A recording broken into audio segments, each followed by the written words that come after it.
สวัสดีค่ะ Good morning, Your Excellency, Mr. Gulit Sombatsiri, the Permanent Secretary of Ministry of Energy of Thailand.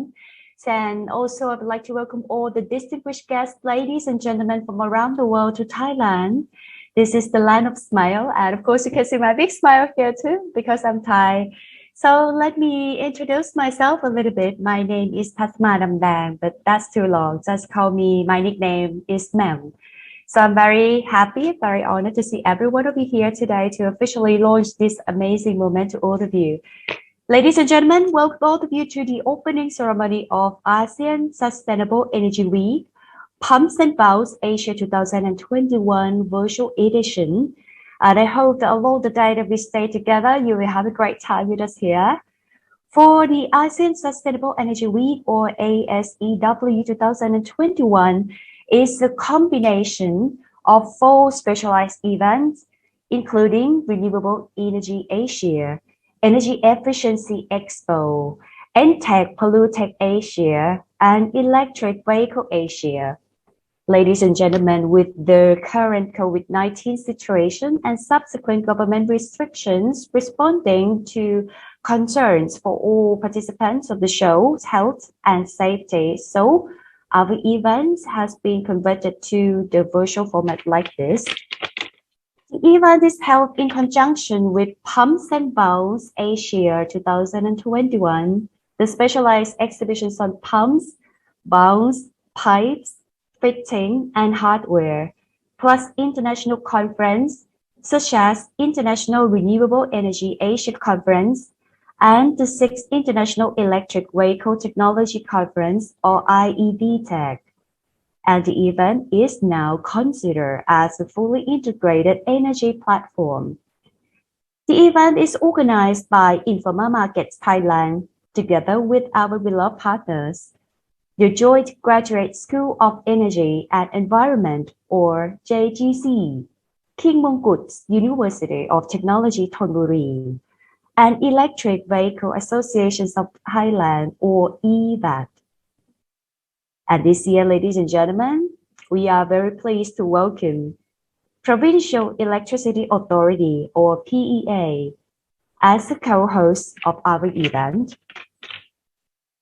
The organizers have recognized Thailand with a great potential to become a leader in the use of renewable energy, environmental protection technologies, and the most advances in the latest technological developments compared to other countries in ASEAN. The event is held as a virtual platform packed with business activities, business opportunities, conferences, and technological innovation marketplaces on energy sources, energy efficiency, environment protection, electric vehicles, and smart pumps and valves. Every element of online digital technology, making it the perfect event that fits the new normal lifestyle. So, first of all, ladies and gentlemen, please join me in welcoming Mr. Manu Leopairod, the Chairman of Informa Markets Thailand, the show organizer, to give us the overview of the show. Please, sir. สวัสดีครับ Mr. Gulit Sombatsiri, Permanent Secretary, Ministry of Energy. Mr. Kisada Uttamot, President of Electric Vehicle Association of Thailand. Professor Dr. Nawadon Lau Silipot, Director of the Joint Graduate School of Energy and Environment, King Mongkut University of Technology, Thonburi. Associate Professor Dr. Suvit Tia, President King Mongkut University of Technology, Thonburi. Mr. Jirut Icharankul Na Ayutthaya, President, Thailand Convention and Exhibition Bureau. Distinguished guests, ladies and gentlemen, it is my great pleasure and honor to be given remarks to distinguished members of the international energy community at the opening of the social virtual edition of the ASEAN Sustainable Energy Week, Pumps and Valves Asia 2021, the virtual edition. ASEAN Sustainable Energy Week is the ASEAN largest and most comprehensive international exhibition and conference on renewable energy, energy efficiency, environmental technology, and electric vehicles.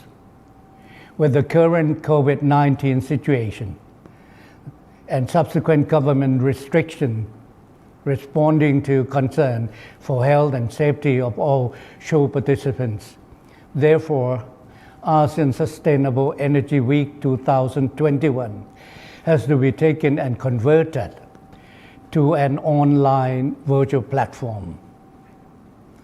For more than 30 years, ASEAN Sustainable Energy Week has been an important platform in driving forward business agenda for regional energy industry and influencing policy for driving the sustainable energy transition to a low carbon society. It has been a must-attend event for professional and policy makers in the energy and related industry throughout the region. ASEAN Sustainable Energy Week presents the opportunity to enhance knowledge on energy, environmental technology, energy efficiency, electric vehicles, technology, including establishing a business network, business matching, and most of all, to do business together. This major virtual event feature virtual marketplace on the latest cutting-edge technology innovation in energy sources and insight to energy solutions from some of the world's leading brands. Pre-matching opportunity with live call and chat services are also available in connecting participants with exhibiting companies. ASEAN Sustainable Energy Week 2021 virtual edition is running in conjunction with Pumps and Valves Asia 2021 as a virtual exhibition of the technology specializing in pumps, valves, pipes, and fitting, featuring smart pumps and valve technology that are shaping the future of many industries today. Running in parallel are more major international conferences and webinars presented by speakers and panelists who are some of the world's leading specialists and experts in their fields. These interactive webinars are aimed at providing updates on technological trends and future of energy sources, energy efficiency, environment, electric vehicle, smart pumps, technology, and many more. One of the highlights in this edition of the conference is Renewable Energy Asia International Conference 2021 under the theme of Clean Energy Transition for Post-COVID Resilience in ASEAN. It is expected to be attended by researchers, officials from private and public sector, business developers, policymakers, and entrepreneurs. Finally, ladies and gentlemen, on behalf of Informal Market Thailand, the show organizers, I would like to take this opportunity to express my sincere thanks to various organizations, namely Ministry of Energy, Ministry of Industry, the Joint Graduate School of Energy and Environment, King Mongkut University of Technology Thonburi, Electric Vehicle Association of Thailand, and Thailand Convention and Exhibition Bureau, including various government agencies, officials, industrial association, conference speakers, value partners, and exhibitors for their full support and collaboration in making the ASEAN Sustainable Energy Week 2021 a virtual edition and all conferences and webinars a great success. Thank you very much. ขอบพระคุณค่ะ Thank you so much for Mr. Manu Liao Pairot, the chairman of Informa Markets Thailand, for sharing with us all the details about this event, ladies and gentlemen.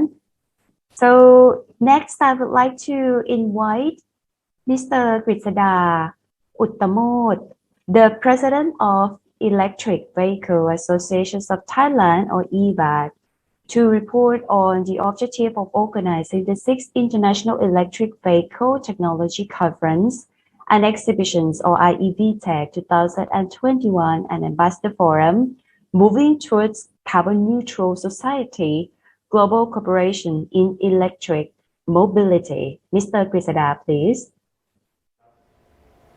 Dear Kun Kulit Sombatsiri, Permanent Secretary, Ministry of Energy of Thailand.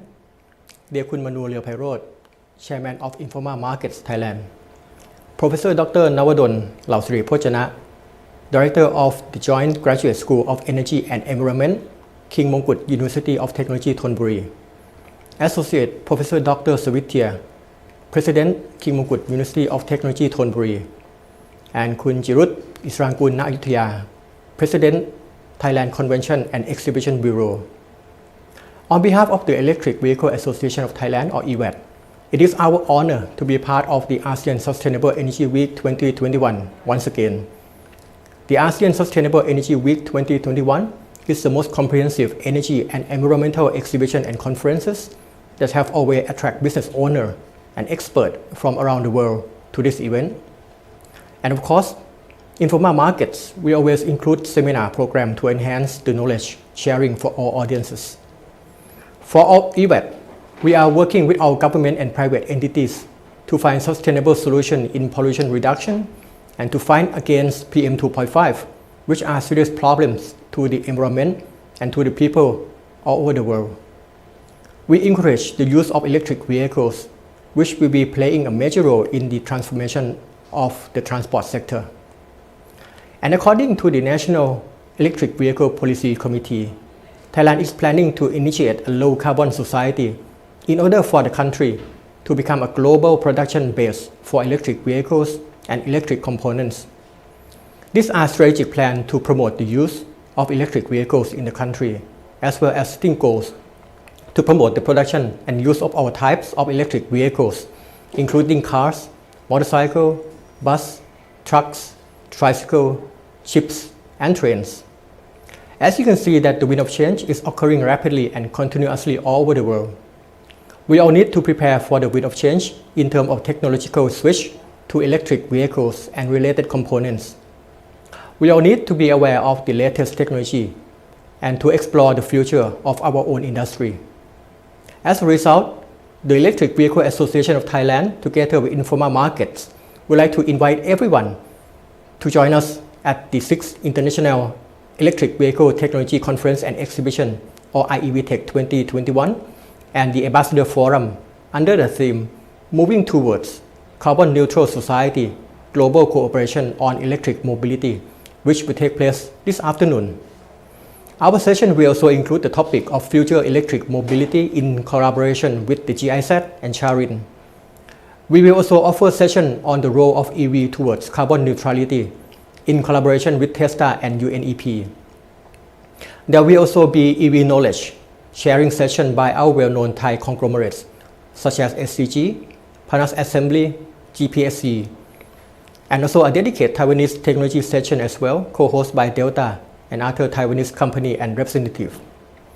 I'm confident that you will find more than what you are looking for at the ASEAN Sustainable Energy Week and IEV Tech 2021. Thank you very much. ขอบคุณค่ะ Thank you very much for Mr. Grisada Uttamon นะคะ the President of Electric Vehicle Associations of Thailand or EVAT for sharing with us about IEV Tech 2021 and Ambassador Forum. Ladies and gentlemen, next please join me in welcoming Professor Dr. Nawadon Lausiripot, Director of the Joint Graduate School of Energy and Environment or JGC, King Mongkut University of Technology, Thonburi, to report on the objective of organizing the international conference Renewable Energy Asia Conference on Clean Energy Transition for Post-COVID Resilience in ASEAN. Professor Nawadon, please. Mr. Kulit Sombatsiri, Permanent Secretary, Ministry of Energy, Thailand. Mr. Manul Leopailot, Chairman of Informal Market, Thailand. Associate Professor Dr. Suvit Satia, President of King Mongkut University of Technology, Thonburi. Mr. Grisada Uttamon, President of Electric Vehicle Association of Thailand. Mr. Jilut Itsarangkun Ayuthaya, President of Thailand Convention and Exhibition Bureau. Distinguished guests and participants, on behalf of the Joint Graduate School of Energy and Environment and Center of Excellence on Energy, Technology and Environment, King Mongkut University of Technology, Thonburi. I am very pleased to welcome and report to you all on the objective of organizing Renewable Energy Asia Conference 2021. This year's conference is on the theme of Clean Energy Transition for Post-COVID Resilience in ASEAN. Ladies and gentlemen, we all know about the rapid progress in renewable energy developing and transforming over the past decade. Recently, science, technology, and innovation relevant to renewable energy has been developed progressively. Efficiency and cost of the technology has been improved rapidly. With the race to global net zero emission, world must reach carbon neutrality by the year 2050. And with the high power generation rate at the moment, emission will continue, but will balance by absorbing an equivalent amount of the carbon dioxide from the atmosphere. The growing number of countries, local government, and cooperation are making commitment to achieve carbon neutrality. Transition to low carbon energy, economy, society required fundamental transformation in all aspects of society. For example, like how we grow the food, how we use the land, how we transport the goods, and how to power our economy. Particularly, we can use by shifting away from the fossil fuel, scaling up energy efficiency, and importantly, expanding support for the renewable energy.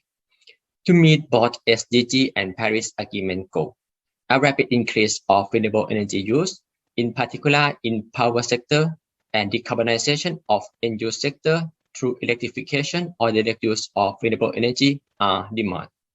In ASEAN, Myanmar, Philippines, Thailand, and Vietnam are among 10 most affected countries for long-term climate risks. Energy system transformation toward full decarbonization through a rapid increase of renewable energy use, in particular in power sector, has multiple benefits for sustainable development through increased energy security and access to affordable modern energy for all. Also to avoid air pollution, damage, and reduce water use, and to reduce the land contamination and also the environmental degradation. For Thailand carbon neutral strategy, government recently announced the carbon neutrality target to be achieved by the year 2065 to 2070. A new energy transition plan to be set next year will see the use of renewable energy to increase to 50% in total. Therefore, it is clear that in the near future, renewable energy is expected to have an increasing role in the energy mix and carbon neutrality. To reach this target, innovative technology and smart solutions to control and manage the energy system with higher share of renewable energy integration while ensuring the reliability and stability of the overall energy system are important. Energy storage and battery would play an important role on this aspect to reduce the variability and uncertainty of the power system operation. In addition, advanced digital technology such as big data analytics, the Internet of Things, and the artificial intelligence are being applied and will certainly accelerate the transformation of the energy industry. In Thailand and several countries in ASEAN, bioenergy is key contributor to renewable energy and will serve the development of the bioeconomy, circular and green economy model.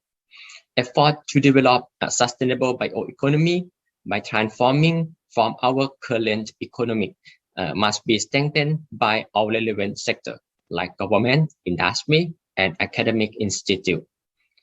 This conference brings you to the update and the latest information on this key issue, trends, and development in ASEAN and beyond. The participants will have a clearer view and learn the success story from experts around the world. The conference today is highly honored by the presence of Mr. Kulit Sombatsiri, Permanent Secretary, Ministry of Energy Thailand, to deliver the opening remark, which will follow by 3 exciting panel lectures given by Thai and foreign experts on the topic relevant to clean energy transition for post-COVID resilience, including energy transition to achieve SDG, global overview on renewable energy, energy efficiency, status and outlook, and lastly, smart energy and renewable energy development in Thailand. And then the conference will be separated into 4 parallel sections in the afternoon. And these 4 parallel sections include smart city, technology, policy, and success case, future energy system, bio-circular and green economy for sustainable development, and environment and climate. Ladies and gentlemen, the George Graduate School of Energy and Environment would like to thank Informa Market for an excellent collaboration hosting this international conference, a platform for ASEAN renewable energy for 18 consecutive years, including this year, and the conference partner and also the sponsor also. Finally, I would like to thank all of you to be in this conference, and I hope you will enjoy this conference. Thank you very much.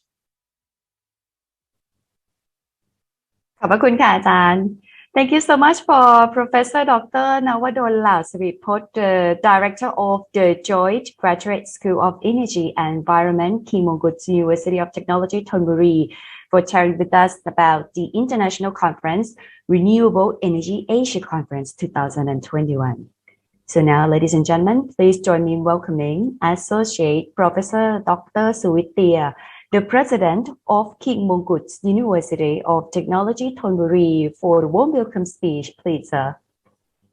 Permanent Secretary Kulit Sombatsiri, Ministry of Energy, Chairman Manu Leopairod of Informa Markets, President Kisada Uttamot of the Electric Vehicle Association of Thailand, Director Nawadon Lausiripot of JGC, President Jirut Israkul Na Ayuthaya of TCEB, distinguished speakers and participants, ladies and gentlemen, on behalf of King Mongkut University of Technology, Thonburi, it is my great pleasure and honor to welcome you all to ASEAN Sustainable Energy Week 2021, which is held in conjunction with Pumps and Valves Asia 2021.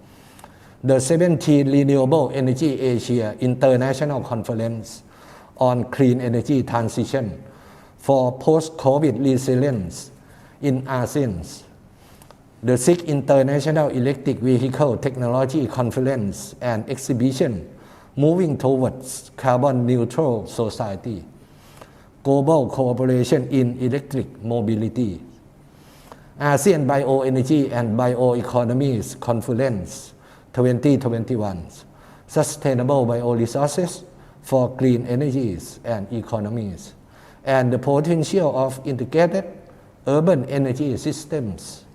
The COVID-19 pandemic has had a dramatic impact on energy supply and demand across the world, and we have lasting impacts even after pandemic is over. The situation and It's made worse by the current global price hike in both coal and natural gas. However, we cannot let this circumstance hamper our efforts to transition new energy system to achieve the carbon neutrality target to reach the Paris climate ambition. On the contrary, renewable resources, mainly wind and solar, have seen a substantially increased share in electricity generation, according to the World Economic Forum. The ongoing increase in renewable energies into the grid result from a mixture of past policies, regulations, incentives, and innovations embedded in the power sector of many forward-thinking countries. And as the world awaits a new global climate deal, all eyes are on COP26 in November, Glasgow. I am optimistic that more ambitious commitments and more concrete action plan will be forthcoming. We all have to do our part. At my university, KMUTT, for example, we have recently made a commitment to achieve carbon neutrality by 2040.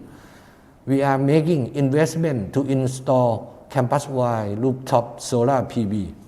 Ladies and gentlemen, I am sure you will all agree with me that reaching the net zero carbon emission targets involves a fundamental transformation of not only our energy systems, but also all aspects of our society.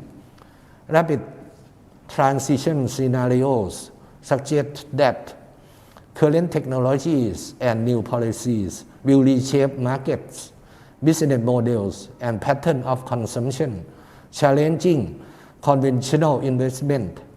Therefore, investing in new skills and upgrading the knowledge of the workforce in climate-friendly solutions through lifelong learning will be crucial.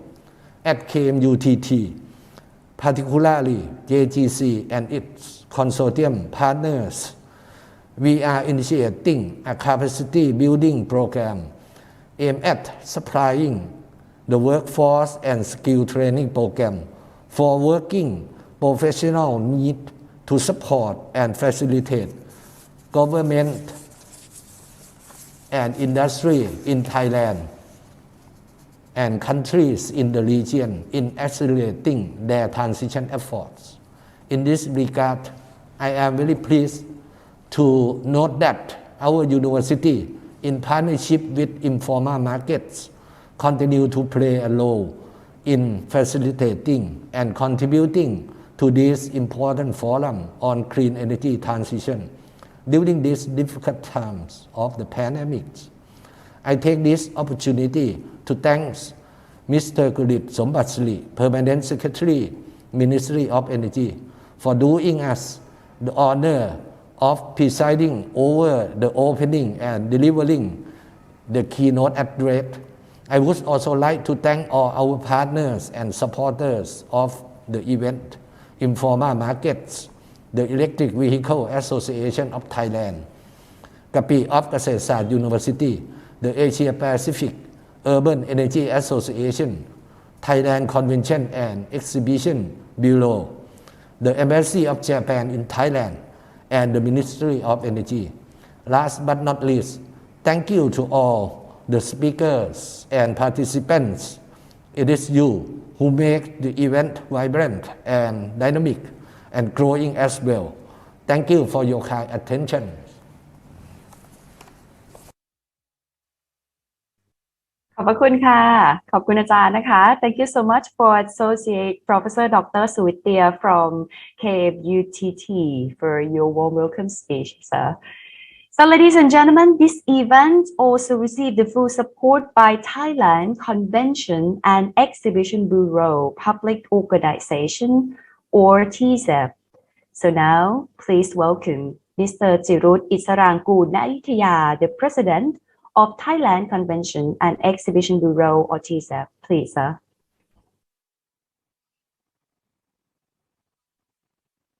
Mr. Gulit Sombatsiri, Permanent Secretary, Ministry of Energy.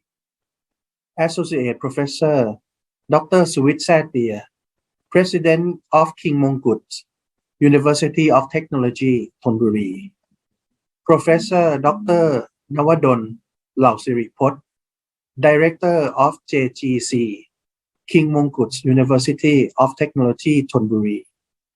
Mr. Grisada Uttamod, President of Electric Vehicle Association of Thailand. Mr. Manu Leopairod, Chairman of Informa Markets Thailand. Distinguished guests, ladies and gentlemen, I feel honored to welcome you all to ASEAN Sustainable Energy Week and Pumps and Valves Asia 2021 virtual edition, and believe you will find this exhibition a great value. Although we meet virtually at this time, I'm confident that the rapid improved situation paves the way for more economic activities as well as new normal trade exhibition in the near future. Last week, the number of countries with rising infection drops from more than 100 to only 58. It enables the Dubai Expo 2020 to expect 25 million visitors face to face. This is truly a satisfactory environment for all of us.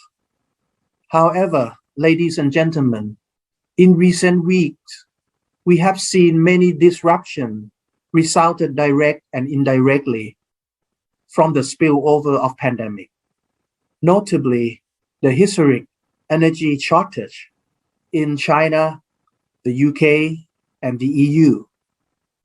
About 44% of China manufacturing activities are expected to be affected by the blackout in China 20 provinces, and energy rationale is applied to the general public.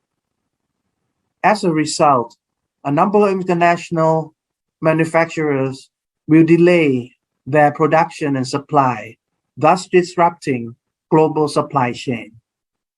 Meanwhile, energy is also clearly a key issue to be discussed at COP26 next month, when global leaders will agree on plans to overhaul how we use and develop environmental friendly energy sector.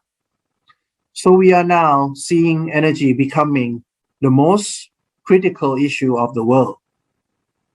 At this ASEAN Sustainable Energy Week and Pumps and Valves Asia 2021, we have good reason to be proud, as we are playing a part of important step to world recovery and sustainable development.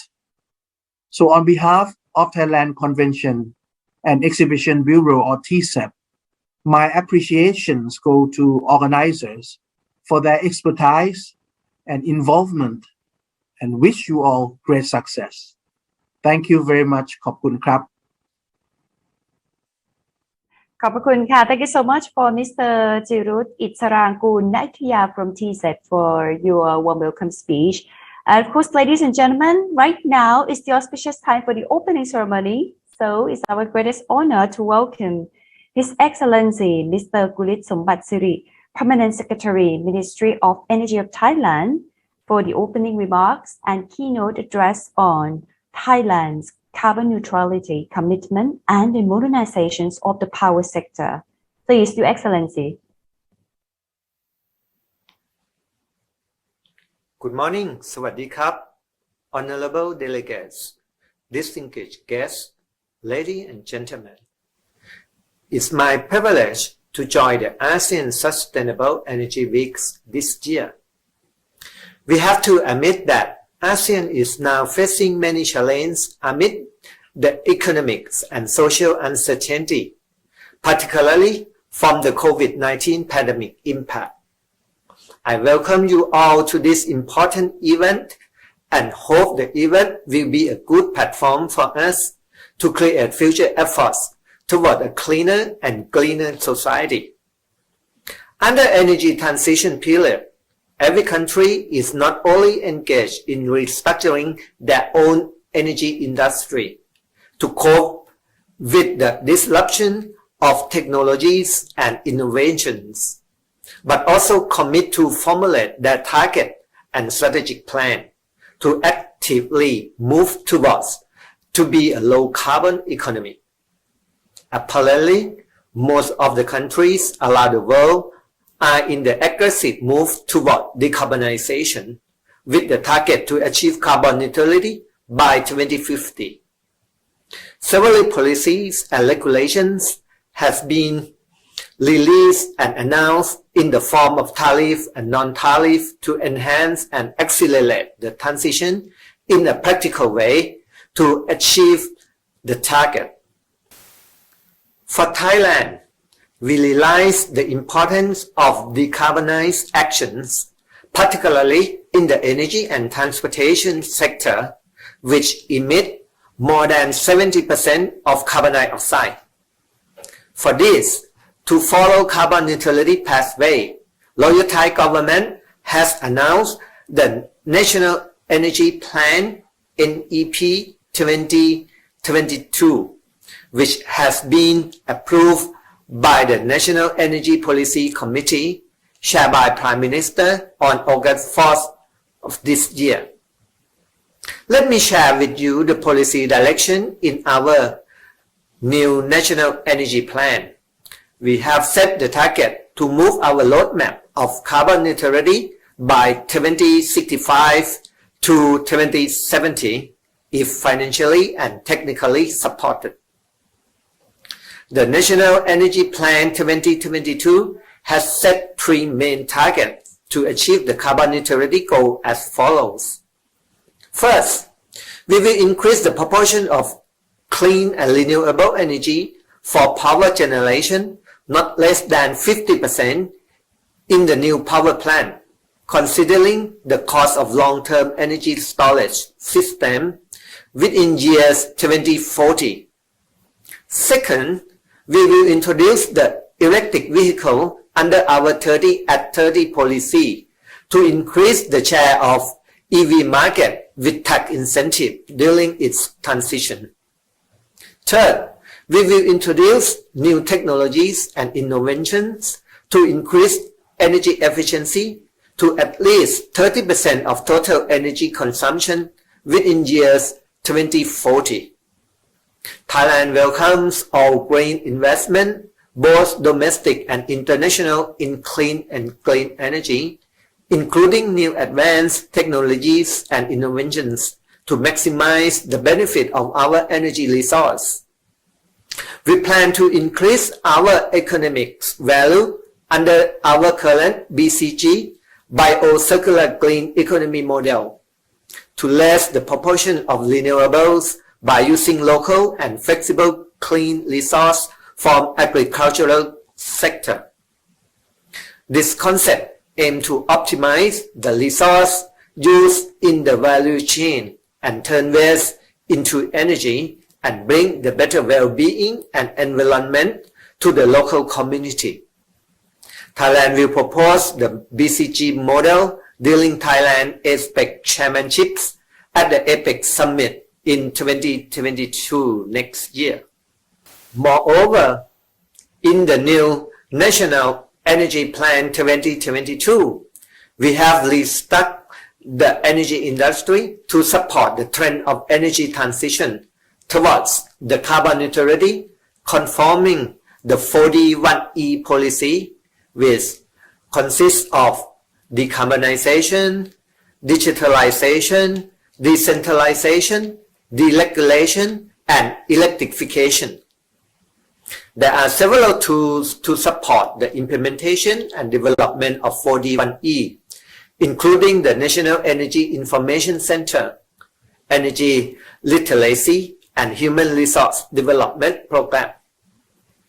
First pillar of 41E that I would like to focus is decarbonization. We promote electricity production from renewable and clean energy, discharging the obsolete, inefficient, and high-cost fossil power plant. Gas infrastructure management will be improved for higher efficiency, and the standard of oil refinery will be upgraded to Euro 6. We also plan to develop CCUS system and support the study of hydrogen development. The second pillar is digitalization. We plan to develop grid modernization to support transmission system, smart grid and smart meter, developing virtual power plant to facilitate electricity purchasing from renewable energy to the grid, developing data center platform to support and facilitate renewable energy and energy efficiency activities, including EV and energy storage system. The third pillar is decentralization. We will encourage the flexible independent power system, IPS, across the country, as well as develop the microgrid in the rural area. This is a plan to improve infrastructure for oil, gas, and electricity to be modernized and efficient. The deregulation strategy will be implemented by setting up the third-party access system for gas sector and electricity business, deregulating the obsolete rules and regulations and improve the newly modern rules and regulations to cope with the energy transition era, such as RE 100 package, carbon credit, and new electricity tariff for EV. Last but not least, we will promote electrification strategy by supporting EV and related supply chain. Thailand is now actively moving toward a major global production base of EV and parts by promoting the Zero Emission Vehicle (ZEV), which is called 30 at 30 policy, aiming to promote domestic production of EV up to 30% of total production within 2030. We plan to achieve the target of 1.4 million EV production by implementing several supportive measures and incentives for stimulating EV market. For battery industry, we set a goal to develop the battery industry to reach a 40 gigawatt-hour gigafactory by 2030. Moreover, 12,000 units of the fast charging station will be installed around the country, and the effective electricity tariff for EV has been set as low as 9 cents per kilowatt-hour. Ladies and gentlemen, to conclude, our attempt towards carbon neutrality targets for the period 2065 to 2070 will definitely depend on technological change factors, financially availability and support, and cooperation from related organizations, particularly from public and private partnership at this critical point in time. I believe its success will very much contribute to a new chapter of sustainability in achieving decarbonization and net zero pathway for our resilient energy future. Finally, I wish the event today every success. Thank you very much. ขอบคุณครับ สวัสดีครับ So ladies and gentlemen, this is an important milestone in collaborations of ASEAN Sustainable Energy Week, Pumps and Valves Asia 2021 virtual edition in conjunction with the International Renewable Energy Asia Conference and the 6th International Electric Vehicle Technology Conference, or IEVTech, as a driving force for the growth of the energy, environment, and electric vehicle industry.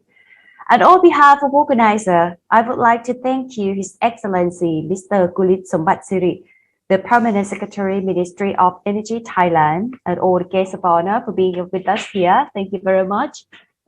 Last but not least, ladies and gentlemen, a very special thanks to our event sponsor, namely Delta Electronic Thailand Public Company Limited, Global Power Synergy Public Company Limited, Panat Assembly Company Limited, Solar Age Technology, Electricity Generating Authority of Thailand or EGAT, Timber Thailand Company Limited, HCG International Corporation Company Limited, Growwatt New Energy Technology Thailand. Thank you so much for all the sponsors for your kind support. And of course, ladies and gentlemen, coming up next is amazing friendly sections that is going to show you what the really amazing topic that is called Clean Energy Transition for Post-COVID Resilience in ASEAN. That is a part of the plenary sections of the International Renewable Energy Asia Conference. It is our greatest honor to have all the prominent speakers in energy and environment with us here in this section too. So I don't want you to miss this section. So the section we will start at around 10:30. So let's take a break and see you again at 10:30. Thank you.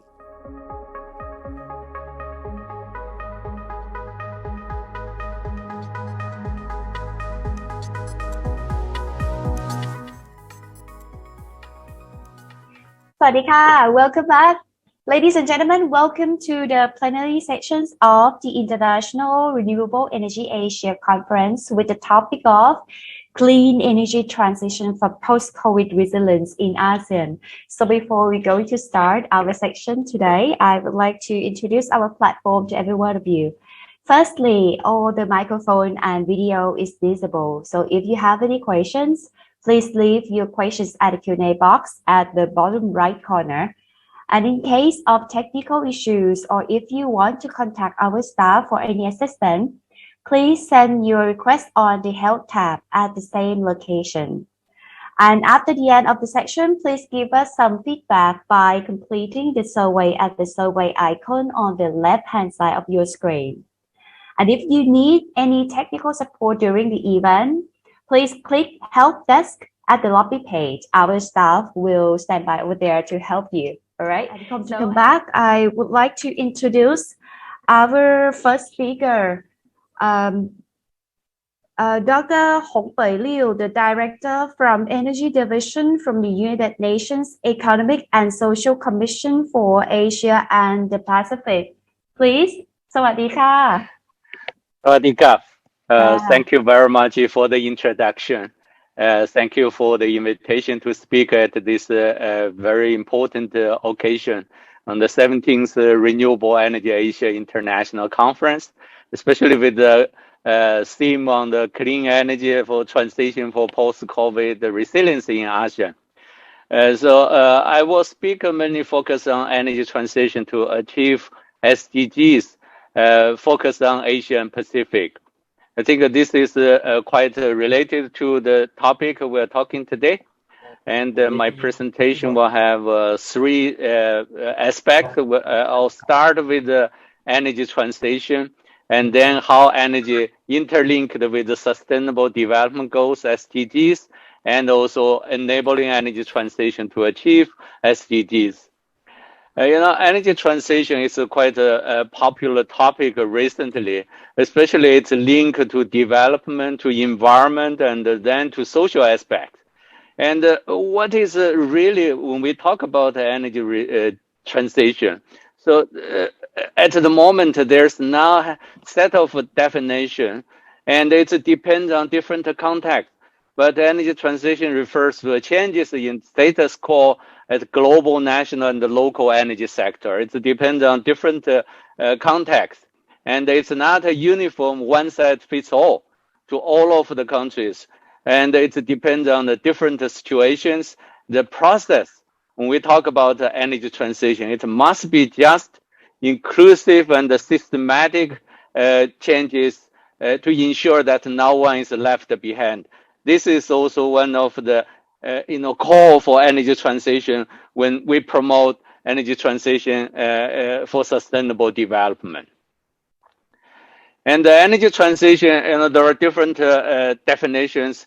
I know we have a colleague today from IRENA, and recently we also worked with the IRENA and the UNEP, led this preparation for high-level dialogue on energy in September. That was mainly focused on energy transition. So IRENA had one example to define energy transition. I just use this Probably that will help us to understand how energy transition it refers. The energy transition is a pathway toward transformation of the global energy sector from fossil fuel based to zero carbon by the second half of this century.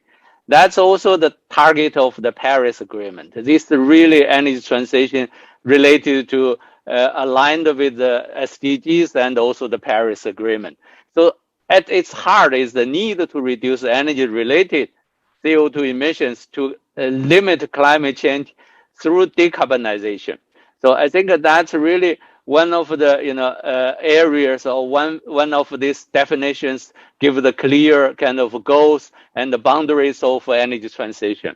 So energy transition also refers to that changes reflect on global goals and the target. As I mentioned, SDG and the Paris Agreement as a global goals, and also consider long-term energy security. At the same time, to promote sustainability of the energy sector, and at the same time to fulfilling social, economic, and the environmental pillars. So that's really, if you look at the global level, the drivers for energy transition, as I mentioned, is the 2030 agenda as an overarching framework and include the SDGs. As you know, there are 17 sustainable development goals on the 2030 agenda. At the same time, the Paris Agreement, especially under the Paris Agreement, the member countries should develop their nationally determined contributions. It's aligned actually with this energy sector and also the goals and the target.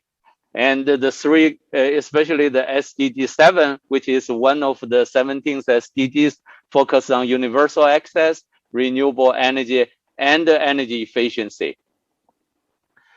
So what is this overall arching framework on 2030 agenda? I think you have heard a lot about this. And this was a really agreement at the summit level to develop this kind of sustainable development by 2030 to achieve these 17 goals. This is really currently the consensus for all of the members to achieve from social, from economic, from environmental side, how we just make this world more sustainable and more like clean and reliable. And the global agreed goals and targets, if we go to the detail relevant to energy, there are two goals I think are mainly related to energy. One is Sustainable Development Goal 7, SDG 7. This is a dedicated goal on the Sustainable Development Agenda by 2030 to ensure universal access, which covers electricity and clean cooking. And at the same time, increase share of renewables in the total energy consumption and double the rate of improvement in energy efficiency. And also on the SDGs, there are one SDG relevant to climate change, SDG 13, and which also linked with the Paris Agreement. It's achieving the emission mitigation target of energy sector on the NDCs by 2030. By end of this month, the 31st, starting from 31st, the COP26 in Glasgow, one of the main goals is to scale up the NDCs by member countries. It's mainly to address these emissions from energy sector, and also to make sure all the efforts to achieve not go beyond 1.5 degrees centigrade pathway. So what is the connections between SDG 7 and other SDGs? As we always say, energy is a key enabler for every development. So that means all the 17 SDGs captured in the dimensions of the development. And energy is intertricably linked with all the SDGs. If you say poverty reduction, if you say education, if you say gender, if you say environment, air pollution, so all this linked with energy.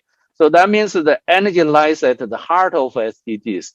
All this are linked with energy. If you see this is clearly, the interlinkages. this is one of the chart we use quite often. So energy in the middle, you see the heart of the development. It's linked with economy and the industry, linked with climate change, even adaptation, and food and agriculture, and water security, health, and also education, ICT, and the transport. It's all linked with this to enable every SDGs to develop to meet the demand of sustainable development. But how we achieve this, it's really a key issue and the challenges in front of all governments and also all the major main stakeholders, even including private sector, NGOs. How do we just invest in different kind of infrastructures, and we invest in new projects to along the line with SDGs? And how do we achieve this in just 9 years? If you say 2030, it's not far away. It's just if you consider this development of the sustainable aspects, it's really not very long. So to understand that, we really need to see what are the gaps. This is also where a lot of agencies, including United Nations, to do a lot of studies to identify the gaps, and together with the member countries. In addition to each individual countries, we also did from ASCAP side, we did the Asia and the Pacific as a whole. What are the gaps, especially for SDG 7? This is based on what study. We see the gaps and for energy access. If you see this chart, it's really analysis about the 3 different things, and this chart is mainly focused on access. If we say by 2030, if we go with the current scenario, so we can't achieve universal access. Even for electricity, we still, if we go with the current policy scenario, we still have about 60 million. 6 million populations in Asia and Pacific without access to electricity. And if you look at the clean cooking part, it's much more challenging. And currently we have about 1.8 billion population without access to clean cooking. So when we refer to clean cooking, it's mainly those solid kind of biomass for cooking, and to transfer this to electricity or liquefied kind of cooking fuels. So that means this is a major challenge for Asia and Pacific, clean cooking and also electricity. But we see the electricity access in recent years, it's much more accelerated. A lot of countries already achieved 100% of energy access to all the populations. So we expect that by 2030, so this region can achieve this goal, the target for 100% of access to electricity. But still, clean cooking, there are a lot of efforts need to make. And for renewable energy, so we estimated about the renewable energy, we need 35% increase to 35% to total energy consumptions to achieve this regionally NDC's target. But currently, it's not that optimistic. We still are away from this. We only have about 17%. So this is really, we need a lot of this kind of investment. And for energy intensity, if you look at the energy intensity part, we go a little bit faster for relatively better than the global average. But we still need to increase from currently 2.6 to 3%, so that we can meet the global kind of target. And then we, at the same time, we really need to increase the investment in energy transition. And that related to 2 parts of this. One part is really the money to invest in energy sector for new infrastructures and for especially the renewable energy. But at the same time, we also need to invest to phasing out of fossil fuels And also, of course, from the economic, tools, we also need to review our fossil fuel subsidies to make it, more reasonable, and also to remove, finally, the ultimate goal is to remove the subsidies for fossil fuels and to address in the externalities of fossil fuels and to support the energy transition. And as we discussed earlier, actually, for energy transition, it's already play a role. If you look at the COVID-19 impact, and this is an analysis from a think tank about renewable energy offers, how renewable energy offers a resilience to the shocks, especially from early last year until now. If you see the increased part is mainly the renewable energy part, the offshore wind, solar, and also wind energy, even biofuel. But if you see the coal-fired power plant, it's actually decreased quite, dramatically. And in terms of ASEAN, we also did specifically for the situation in ASEAN, how SDG 7, we worked with the ASEAN Center for Energy to review the progress. And currently by 2019, still there are 27 million population without access to electricity in ASEAN. And the share of modern renewable energy in total energy consumption by 2017 is only 12%. This is the data we have, but still quite far away from even ASEAN itself, 23% by 2025. And also the clean cooking part is also major challenge. It's over 300 million population without access to clean cooking. At the same time, this energy intensity is really need to increase the declining average from 1.8 percent from earlier decade, and to increase this rate. And we also did for energy transition pathways in terms of Asia Pacific.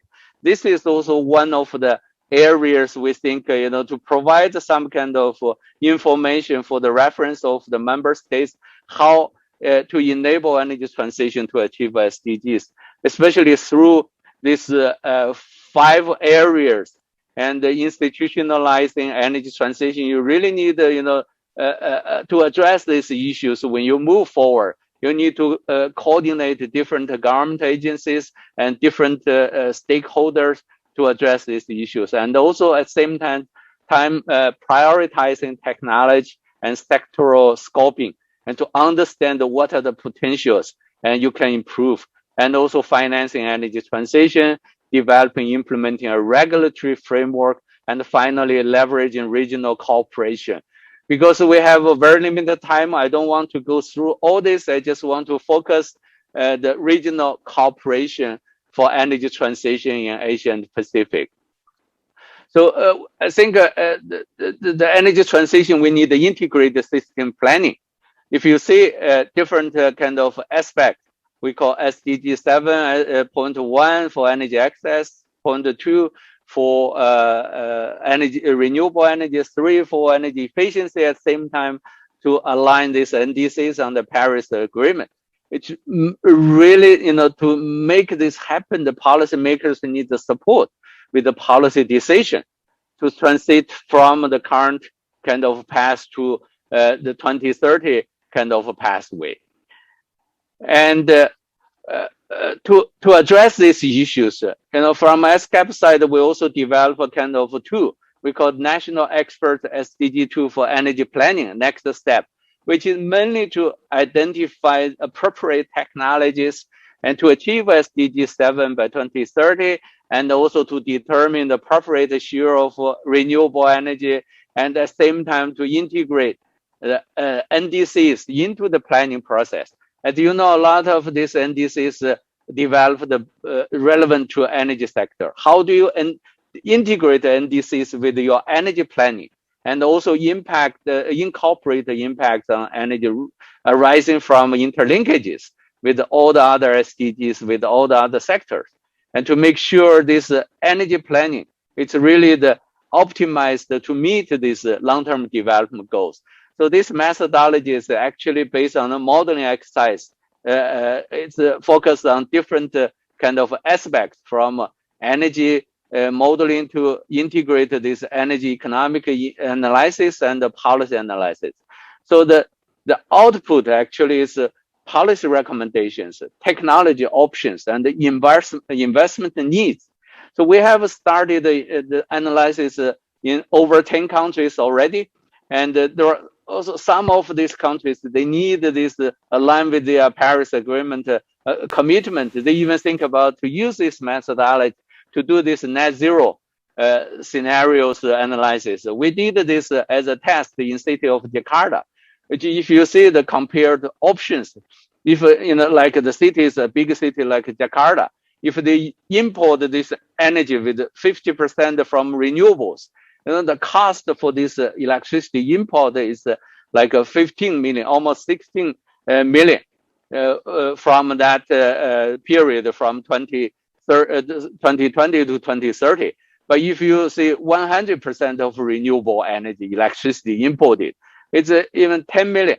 So that I think, it's 1 billion. It's really, the other one is almost like 1.6 billion. It's really the reduce of this cost if you achieve this net zero. So we developed this for different countries. If you want to see the details, you can just look at our website. We have countries in the Pacific Islands, countries, and also we have countries in Caucasus region. We have countries in South Asia, in Southeast Asia. We also did a few in ASEAN, and also we are now still working with the different member countries to continue this national roadmap to provide information for the government to consider. So I thank you very much for your attention. I thank you for the organizer to invite me. I will stop here. Back to you, moderator. Thank you very much, Dr. Leo. I'm back now. Have a slight incident. Okay, your presentation is very informative and really give us some hope that what's going to happen on the path of SDG. And recently we have seen many disasters around the world. So we have to help each other and try to get to the along the path of SDG as soon as possible. And we already have some questions from the audience, and maybe I can read the question to you, Mr. Rio. Okay. Sure, sure.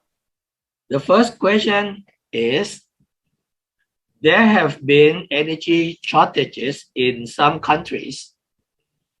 Are the situations resulted from the attempts towards the achievement of SDG 7?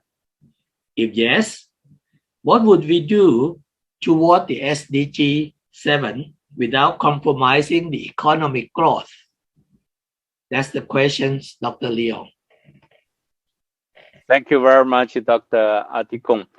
This is really a very good question. We see the current situation, there are electricity, especially electricity shortage, blackout in different countries. There are a lot very complicated. As I said, energy transition is in different countries, a different context. I think the challenges for current situation is also for different countries with a different context. But we can't blame this is because of energy transition. I think this is really like a combined challenge under the current situation.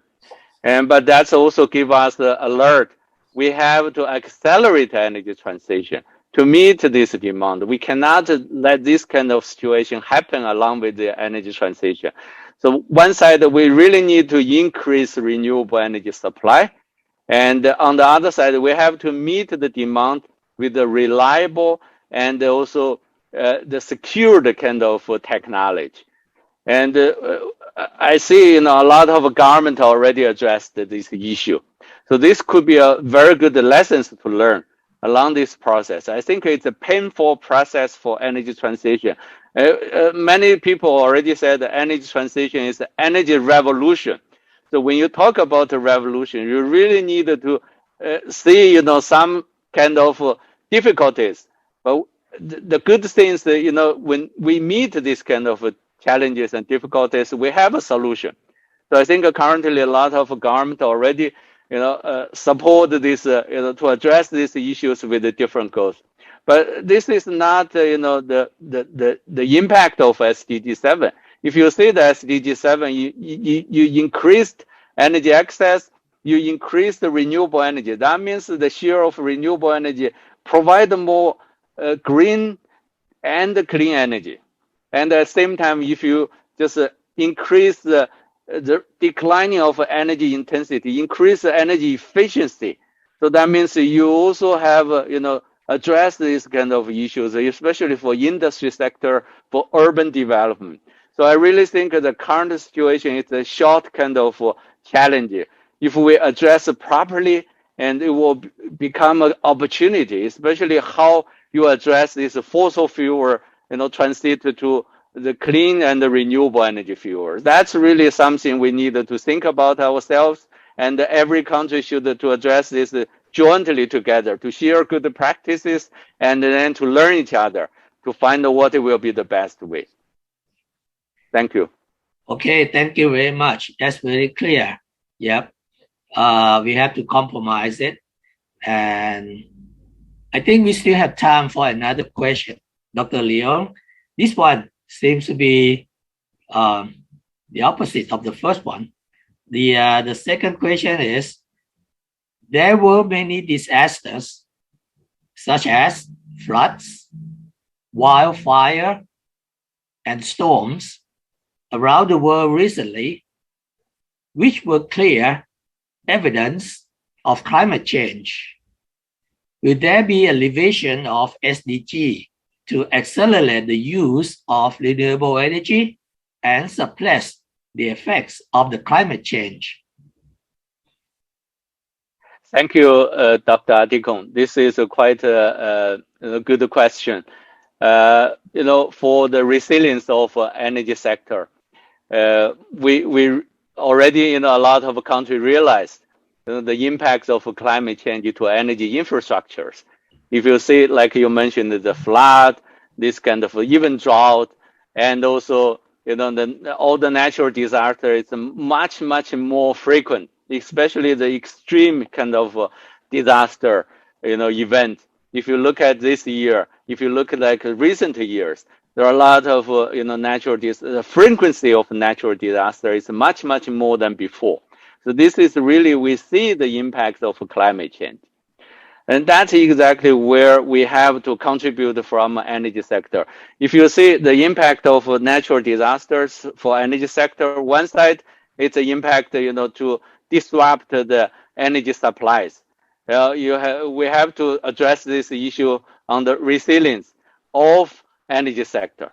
So for renewable energy, like technologies, for even the existing fossil fuel technologies, how do we address this resilience? That could be also one of the areas for adaptation of climate change for energy sector. Even from Asia Pacific, member countries already request the ESCAP in our committee this year to discuss about the resilience of energy sector.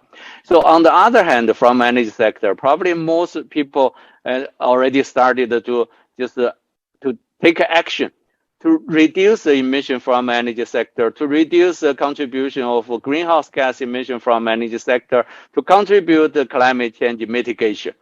So this is really what we can do from ourselves. So that means, we have to address both sides.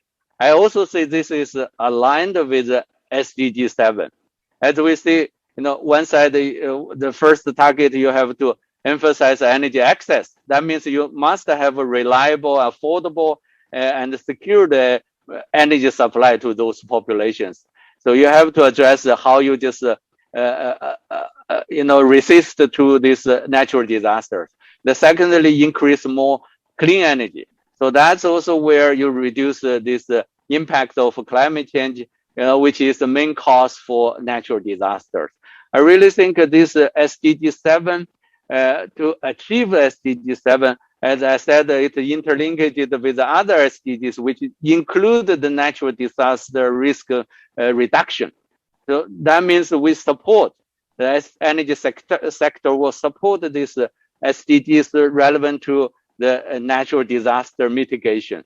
So I can say, we need to take a kind of step to focus on achieve SDGs, focus on the 2030 agenda, which will also address, the resilience of energy sector for natural disaster and to reduce the frequency of the natural disaster related to climate change. Thank you. Thank you very much. And yeah, that's a very clear answer. And that reminds us, all of us, we really need everybody's effort in order to help to mitigate the climate change effect from now on. Thank you very much, Dr. Leong. And I think I will turn to the next speaker. Thank you. Our next speaker used to work as a consultant at PricewaterhouseCoopers, offering advisory and services to government entity in fields including energy and waste management. Since 2012, she has been working in the policy unit of the International Renewable Energy Agency, IRENA. She conducted many studies related to policy assessment, such as renewable energy auctions, a guide to design and to the socio-economic, and leveraging local capacity of solar PV and onshore wind. She is one of the authors of IRENA's regional market analysis on Southeast Asia.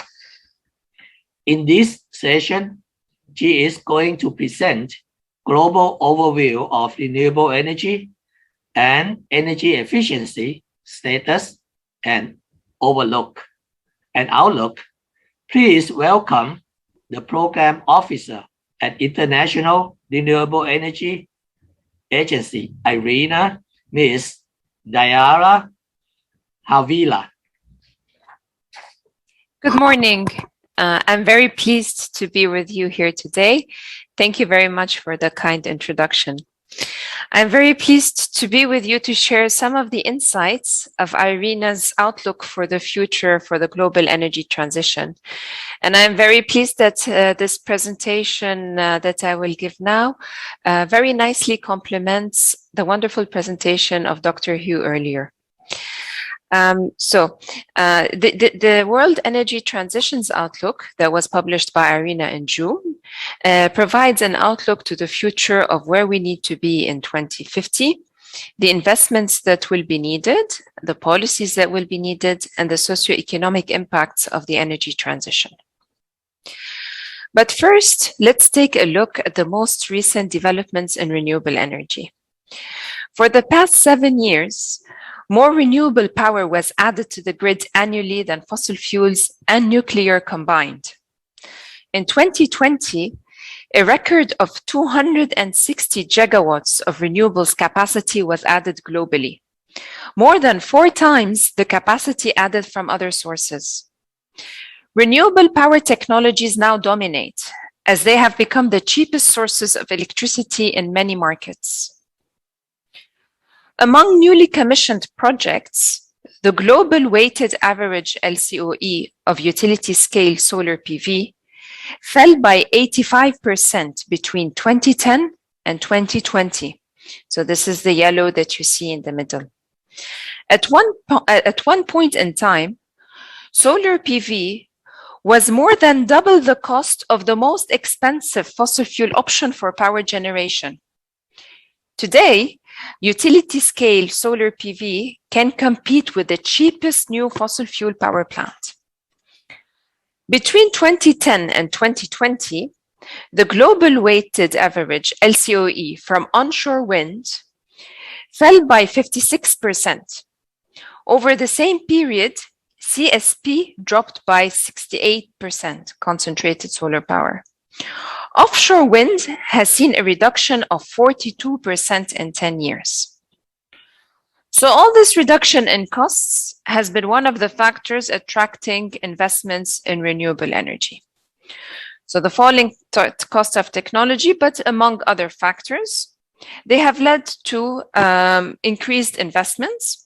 And in 2020, investments in the global energy transition hit a record high of $524 billion, having grown steadily for over 15 years. So those are investments in the whole energy transition, but we see that renewable energy is a large share of, constitutes a large share of these investments. So renewable energy technologies dominate these investments, though their share has decreased in time from almost 90% in 2005. So in 2005, almost 90% of the total investments in the energy transition went into renewables. They have decreased, the share has decreased to 70% between 2016 and 2020, as other transition-related technologies attracted increased volume of capital. So now we have other technologies that are increasingly attracting capital, including electrified transport and energy storage. Although progress has been significant, it is not enough. Despite clear evidence of human-caused climate change and the natural disasters that were just mentioned earlier, widespread support for the Paris Agreement and the prevalence of clean, economical, and sustainable energy options, energy-related CO2 emissions increased by 1.3% annually on average between 2014 and 2019. Progress has also been uneven across geographies and communities. The longest strides have been made in a handful of countries and regions. In other areas, widespread energy poverty continues, as we saw in the past presentation, and it continues to hold back economic progress and social well-being.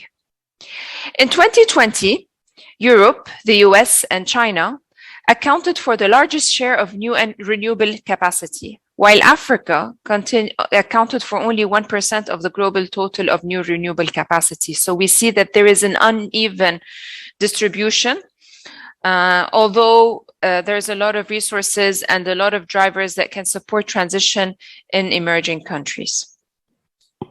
The current plans in place in what is referred to as the planned energy scenario in IRENA's report, or what we call also the PES, fall short of a global 1.5-degree scenario.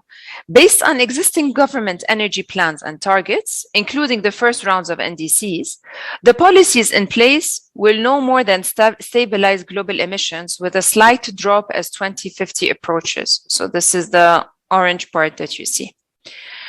In alignment with the IPCC report on limiting global warming to 1.5 degrees Celsius by 2050, IRENA's 1.5-degree pathway shows the way to a steep and continuous downward trajectory towards a 45% decline in CO2 emissions from 2010 levels by 2030 and net zero by 2050.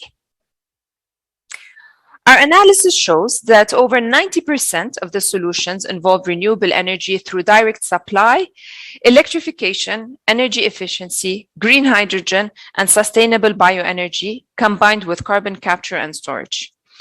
By 2050, electricity would be the main carrier with more than 50% direct share of the total final energy consumption, up from 21% in 2018. 90% of the total electricity needs to be supplied by renewables, followed by 6% from natural gas and the remainder from nuclear. Another 8% of final energy would come as indirect electricity in the form of e-fuels and hydrogen. Achieving this transition will require a total investment of $131 trillion over the period to 2050. This is $33 trillion more than the needed $98 trillion that is already envisaged in the current government strategies, or what we said is called the PES. In annual terms, an average investment of $4.4 trillion would be needed during the 2021 to 2050 period under the 1.5-degree scenario. This would represent a doubling of investment compared to the levels of 2019 of 2.1 trillion. While the level of funding needed is large, it still represents only 5% of the global GDP in 2019, and it is well within the current capacity of global financial markets, which reached around 200 trillion US dollars in 2019. But a climate-safe future would not only require higher volumes of financing. It would also require funding structures that are different from the base year and the PES, both in terms of the capital sources, so whether they come from private or public funding, and the types of capital in terms of equity and debt. Private sector's share of financing would grow dramatically under the 1.5-degree scenario.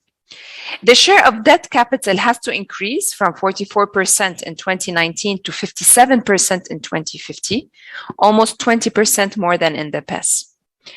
Energy transition technologies should find it increasingly easy to obtain affordable long-term support and debt financing, while brown assets will progressively be avoided by private financiers and therefore forced to rely on equity financing from retained earnings and new equity issues. Direct public investment in energy assets, which means excluding the cost of implementing support policies and measures, would increase in absolute terms, though its overall share would be reduced over time as energy transition technologies and markets mature and thus increasingly financed by private capital. But as we mentioned, what we see here included in public funding does not include all the support that is needed to create an enabling environment for renewable deployment. This is only what goes into technologies, but we know that what is actually necessary is much larger than that. So which brings us to the policies. Deployment policies are needed to support all the essential technological avenues, including through market creation, thus facilitating deployment, reducing technology costs, and increasing adoption at levels aligned with the energy transition needs. IRENA identifies the technological avenues, as I mentioned before, as renewable energy, energy conservation and efficiency, electrification of end uses such as heating and cooling and transport, hydrogen and its derivatives, and carbon capture. I will just take a focus on the heating and cooling sector, because this is a sector that globally is very important because it consumes around 50% of total global energy consumption. But in particular, it is very important for Asia, a country where cooling needs will be increasing, and also where, as was mentioned in the previous presentation, there are still areas with lack of access to clean cooking solutions. So just briefly, IRENA has published a report on decarbonizing heating and cooling together with the IAA and REN 21. We launched it almost 2 years ago, and it identifies the following transformation pathways for heating and cooling. So we look at electrification, as we said, renewable-based electrification, renewable gases, sustainable biomass, solar thermal heat, geothermal heat, and one enabling infrastructure that will be very important for decarbonizing heating and cooling is district heating and cooling. So just to focus on electrification, some of the policies that will be needed are, for example, overcoming the high capital and upfront costs of appliances, such as, for example, heat pumps and air conditioners through capital grants, subsidies, loans, and rebates. Also addressing high operational costs like the cost of electricity. So in order to encourage people to move towards electrification of heating and cooling, we need to be able to ensure electricity at affordable prices. So these are tariffs that are encouraging for this transformation, but at the same time encouraging the adoption of energy efficient appliances such as efficient heat pumps for cooling. Time of use tariffs are important to address constraints, network constraints, and we can increase the confidence of consumers in these products through quality standards and labels and other instruments. When it comes to renewable gases, IRENA has done a lot of work on policies to support green hydrogen, and you can find all of our information online.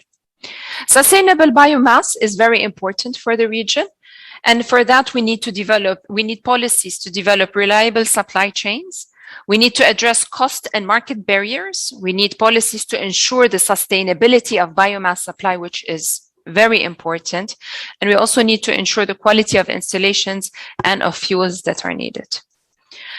As I mentioned, we have policies to support solar thermal heat, geothermal heat, which is also very important in some parts of Asia. And then we go to the cross-cutting enabling policies. So those cut across all the technological avenues that we mentioned before. A lot of those have already been mentioned today. Raising ambition and commitments to the energy transition will be very important to provide a signal to the market, to investors, that this is where we are heading. And for this, COP26 will play a very big role. The phase out of fossil fuels it will be needed, but gradually, especially in countries that depend on it for its economic growth or for its economy in general. We need to eliminate distortions and incentivize energy transition solutions. So those are the fossil fuel subsidies mainly that were discussed earlier today. Very important is fostering innovation. Innovation will be crucial. We still need solutions to issues that we are still incurring, and we need to raise awareness among consumers and citizens who are some of the largest players of the energy transition. When it comes to the access context, which is also very important, as was mentioned earlier in the region, we also need to create a whole ecosystem for the support of renewable energy deployment or access to clean and affordable energy. Among them are financing solutions like access to finance, technology innovation. We need efficient technologies. Training and capacity building is very important. Channels and linkages to have stable input sources and access to new existing markets to sell products, such as, for example, when we introduce renewable energy for better agriculture. And also, obviously, for all that, we need cross-cutting plans and awareness and de-risking tools to attract investments. So the last part of this presentation is just to go quickly over the socioeconomic impacts of the energy transition. We see even as fossil fuels are phased out, throughout the transition period, the 1.5-degree pathway provides a boost in GDP that is 2.4% greater on average than what are in the current energy plans over the next decade. And this is aligned with the needs of a post-COVID recovery. Additional GDP growth will be spurred by investment across the many dimensions of the energy transition, leading to multiple adjustments between interdependent economic sectors. When it comes to jobs, the economy-wide employment is almost 1% higher on average under the 1.5-degree scenario than under the PES, or the planned energy scenario. One of the main positive impacts on employment comes from investments in energy transition solutions, including renewables, grid enhancement, and energy efficiency. Renewable energy jobs will increase to 43 million in 2050. If you remember, IRENA publishes its annual jobs report, and last year we found that there were 11.5 million people employed in renewables. By 2050, we will increase to 43 million. Solar PV accounts for the largest share, followed by bioenergy, wind, and hydropower. Within the different segments of the value chain, construction, installation, and manufacturing boost renewable jobs during the following decade. And then at a later stage, it will be mostly operation and maintenance that will gain relative weight as transition advances. When it comes to welfare, IRENA's Energy Transition Welfare Index captures economic, social, environmental, distributional, and energy access dimensions. So those are things that are not captured in GDP and jobs. For the first time, the index reports distributional and energy access dimensions that are often overlooked in other analyses. Measuring the impact of the transition across these dimensions provides a quantitative basis for roadmaps designed to reap the transition's full socioeconomic and environmental benefits. In the 1.5-degree scenario, we see that it performs better than the PES along all the welfare dimensions, yielding an 11% improvement over the PES by 2050. Finally, the global aggregates, so the global numbers that we showed, mask important differences in how the energy transition affects regions and countries and how benefits are distributed. So we see it at a global level, it is positive. But if we take a look at regional and mostly country specific, or even in a country among different regions, we see different impacts. So the energy transition will bring about challenges and misalignments. So here on the left-hand side, you would see a summary of the potential challenges and misalignments that can come about. First, there are structural realities, and there are economies that are based on fossil fuels. Second, even though job gains in renewable energy are likely to outweigh fossil fuel job losses, there could be significant misalignments. So there are misalignments in terms of temporal misalignments. So the time it takes to create jobs and by the time we lose jobs, there is a misalignment. There is a misalignment also in terms of geographic misalignment. So the jobs that will be created in renewables are not always in the same regions where we are losing jobs in fossil fuels. Third, beyond job creation, the decent jobs agenda is concerned with job quality, the rights at work, social protection needs, and social dialogue. And we saw how important those are in the COVID period. Fourth, greater workforce diversity is a must, and this concerns greater inclusion of gender, minorities, marginalized groups, and youth. To meet these objectives of the energy transition, we need a comprehensive set of policies. So we introduced earlier the deployment policies. We looked at the whole cross-cutting enabling policies, but there are also other very important categories of policies. One of them is integrating policies, which are the policies that will enable the integration of energy transition-related solutions into the energy system, the economy, the society, and the planet. So we need to make sure that all those technologies we introduce are integrated well into the planet and don't have any adversary environmental impacts. A holistic global policy framework brings countries together to commit to a just transition that leaves no one behind and strengthens the international flow of finance, capacity, and technologies in an equitable manner. So we need global cooperation. We need a transfer of funding from developed to developing countries. The energy transition will bring benefits, as we mentioned, as well as challenges. We talked about them now in the form of potential misalignments, and those misalignments are in finance, labor markets, power systems, and in the energy sector itself. So we need structural and just transition policies to manage these potential misalignments. Climate policies represent a crucial element in the holistic global policy framework. Other measures include fiscal policies, such as adequate carbon pricing, and public funding to implement policies to foster deployment, create enabling conditions, and include a just transition. Elements of the latter imperative include industrial development, education, training, and social protection. The necessary financial resources will not always be available domestically. So this is why the international cooperation will be needed to provide such support, particularly to the least developed countries and small islands. So finally, I would like at the outset to stress one important key message. This effort goes far beyond technology. It requires a fundamental transformation of our economies and energy system and will deeply impact our societies. We therefore need to take as starting point the interdependent condition of the different systemic layers, with the energy system being in the inner layer and having above it economy, society, and planet. Only by adopting such a comprehensive approach to carbon-free societies that allows us to examine the links and feedbacks between the different layers, we'll be able to address the broader range of related global challenges, which also include biodiversity collapse and mounting inequality. So with this, I thank you very much. And please, if you have any questions. Thank you very much, Ms. Diala Avina. It seems to be complete. The policy covers all aspects: technology, investment, and employment. That's very, very clear. We have a few questions from the audience. Actually, the first one just came in.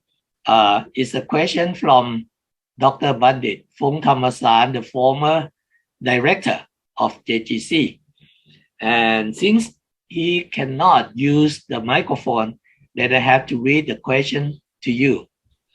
The question is, why the path to electrification of transport is quite clear? That of the electrification of heat is not as clear.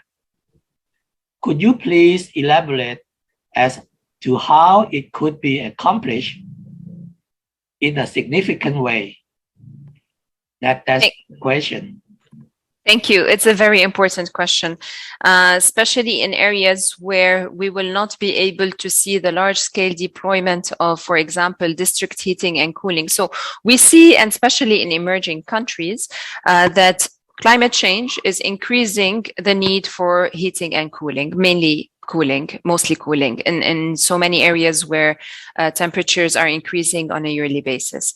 So the reason why heating and cooling does not get, or electrification of heating and cooling has not gotten enough attention is because heating and cooling in general, in itself, we call it, or our partners at the IEA call it, the Cinderella of the energy system. It's the sector that everybody forgets about. Maybe because it is not very attractive. Maybe because it's easier to talk about power and transport. Nobody talks a lot about heating and cooling because it's one of the difficult sectors to decarbonize. In particular, electrifying heating and cooling has not received a lot of attention yet.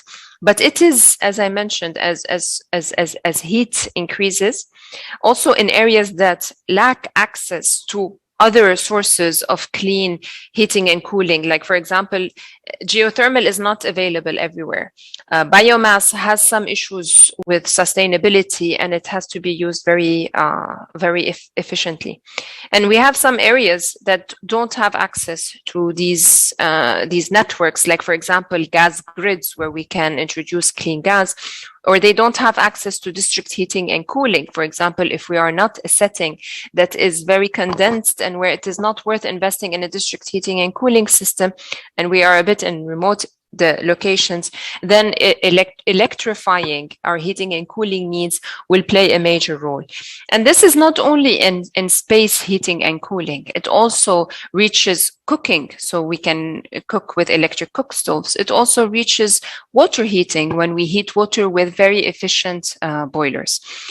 So as we mentioned, some of the policies that are needed for electrification of heating and cooling, we need to have a parallel path, and they need to come hand in hand. The first path is decarbonizing the power sector, because we don't want to use electricity that is based on not renewable sources. So continuing to deploy renewable in the power sector, because so many countries don't foresee growth in electricity demand as it is, but they are not accounting for the increased electrification of heating and cooling and transport. Accounting for that, we need to have very solid plans for the future for the power system.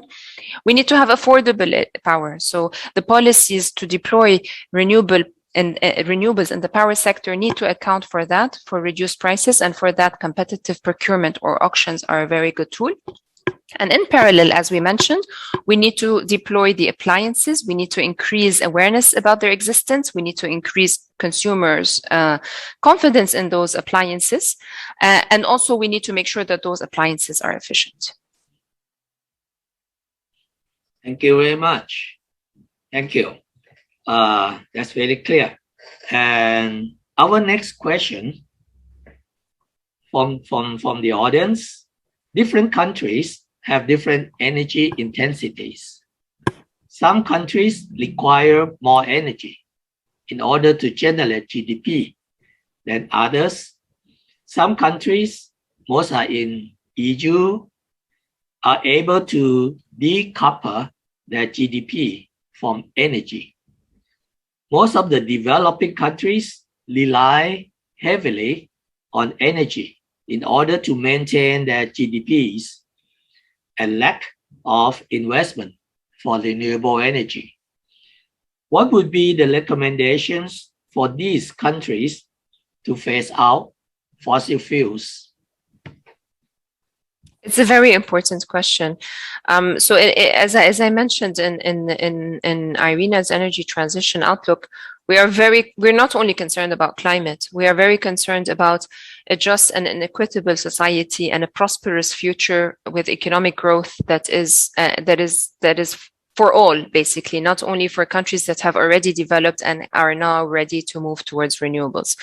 So for those developing countries that are still emerging, the good news is there will be increased energy demand in the foreseeable future. And already we saw that the cost of renewables are much cheaper than fossil fuels. And this is only when we look at the cost of technology. If we introduce the cost of externalities, then it is far cheaper than the cost of fossil fuels. So from here on, or from a few years on, whenever we want to add energy to the system, we can go with the path of adding renewable energy. The second phase would be when the current existing fossil fuel assets are retired or are at the end of their life, to retire them and to replace them with fossil fuels. When it comes to energy intensity, we talk about the hard to decarbonize sectors, which are mainly industry and other parts of transport like shipping and other sectors. So industry is what we call hard to decarbonize sector. And for that, we are working on finding specific solutions that can work for everyone. As I mentioned, green hydrogen is becoming, is getting a lot of attention. And IRENA has done a lot of work on green hydrogen, but there's also other sources like bioenergy, sustainable bioenergy, or electrification. So the most important thing is not only technology, it's about the policy that we implement and how we implement this transition. And this applies to all kinds of countries. Whenever we are transitioning, as we mentioned, there will be misalignments or there will be potential for socioeconomic losses. The key is to implement policies that will reduce the losses and maximize the benefits. Okay, thank you very much. So the most important thing is the policy. We have to go together, technology, economics, and socio-economics. Thank you very much. Probably you can entertain another question. The last one. Okay, the last question is, traditional fossil fuel power plants generally hire a large number of employees.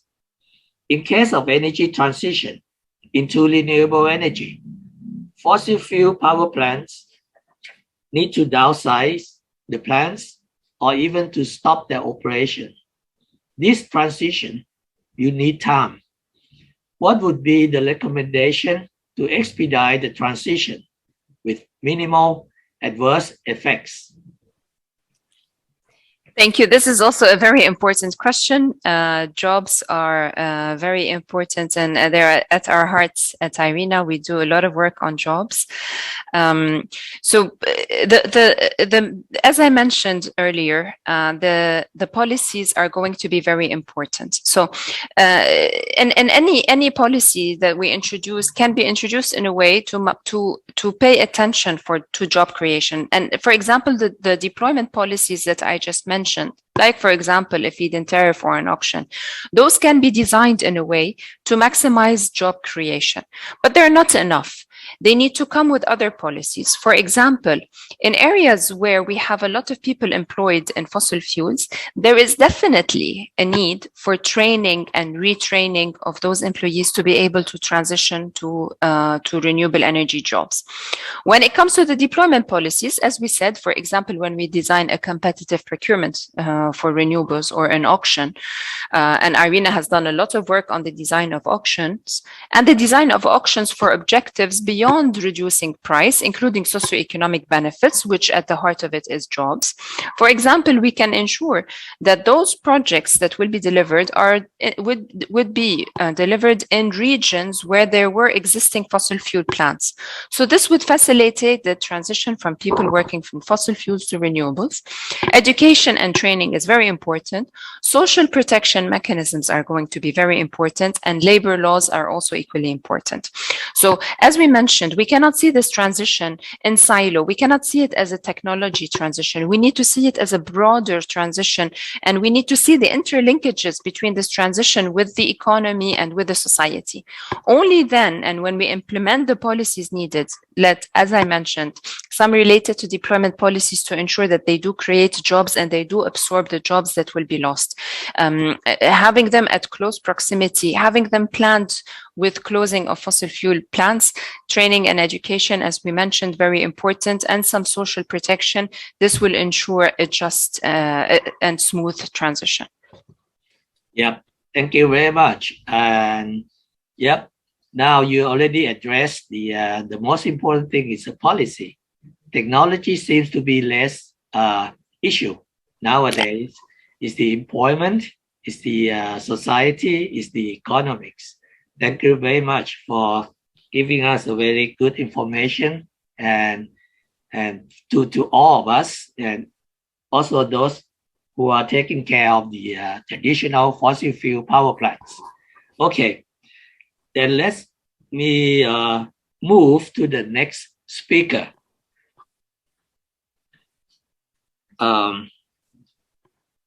Our next speaker is responsible for energy policy and planning of the country. In parallel, he is also holding other positions as Chief Information Officer and Chief Gender Equality Officer. Dr. Vilapat Kiet Phang Phu, Deputy Director General, Energy Policy and Planning Office, or we know as EPO, Ministry of Energy, is going to inform us about smart energy and renewable energy development in Thailand. But unfortunately, Dr. Vilapat Kiet Phang Phu cannot be with us today. Instead, he sent us a video of his presentation. So let us all view the video together. Very good morning, ladies and gentlemen. I would like to thank you for JGC for inviting me to present about smart energy development and REA deployment in Thailand. And the topic today, I will focus on the national energy policy framework and national planning related to smart grid and the REA deployment in Thailand.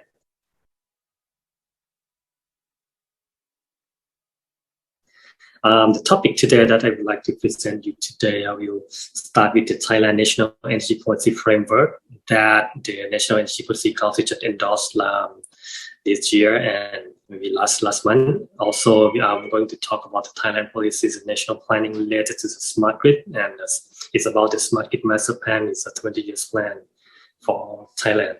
And also, I will talk about the REA deployment in Thailand. Let's start with the Thailand National Energy Policy Framework.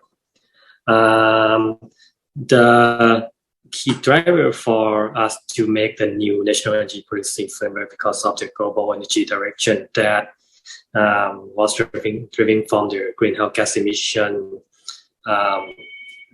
As you know, that the global country that already moved toward the 2-degree pathway.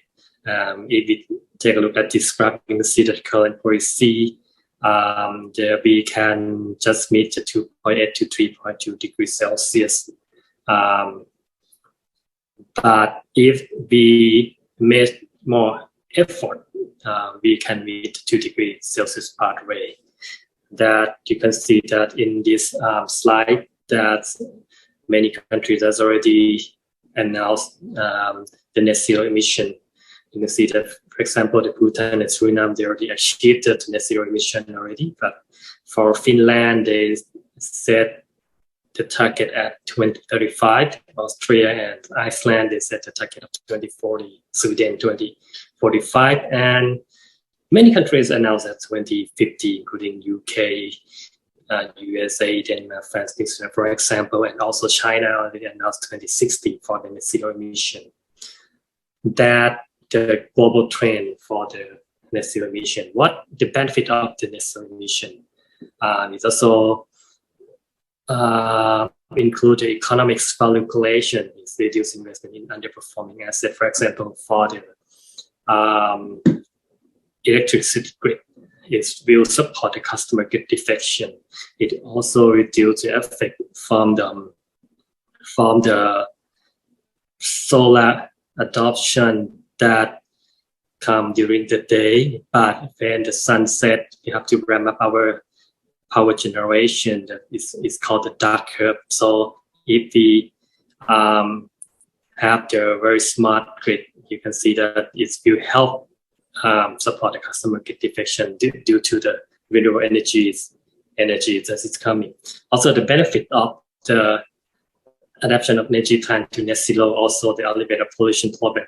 You can see that in Bangkok, for the last 2 years, the PM 2.5 has increased a lot, and in the morning we can see smoke in all around the city, and the net zero emission plan will help us alleviate the pollution problem.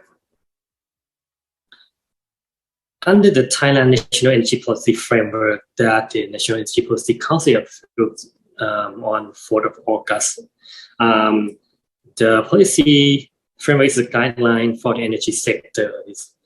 Is aimed to promote the Thailand to move toward a clean energy and reduce carbon dioxide to net zero carbon dioxide emission. In Thailand, we set the net zero carbon dioxide emission or carbon neutrality. It's not greenhouse gas. It's just the carbon dioxide. So we set the target at 2065 to about 2070 that we're going to meet the carbon neutrality. The policy direction that under the National Energy Policy Framework that make us meet the carbon neutrality in 2065 to 2070 is including the 4 policy. The first policy is we are going to increase the share of renewable energy in new electricity generation to more than 50%, which means that in the future, the new electricity generation will be from RE more than 50%, not include the existing RE at the moment. And we think that at the end of the plan, the RE proportion in our electricity generation will be about 60% more or more. And it's also taking into account the cost of energy storage system as well in our plan. For the second policy, we are going to increase our EV adoption that according to the policy that we call 30 at 30. We set the target that we are going to have the production of EV at 30% in 2030. And that the plan that we are going to move toward the shift from ICE to the EV. Another thing is we are going to improve the energy efficiencies by more than 30%. Is under the energy efficiency plan. Is a 20-year plan as well.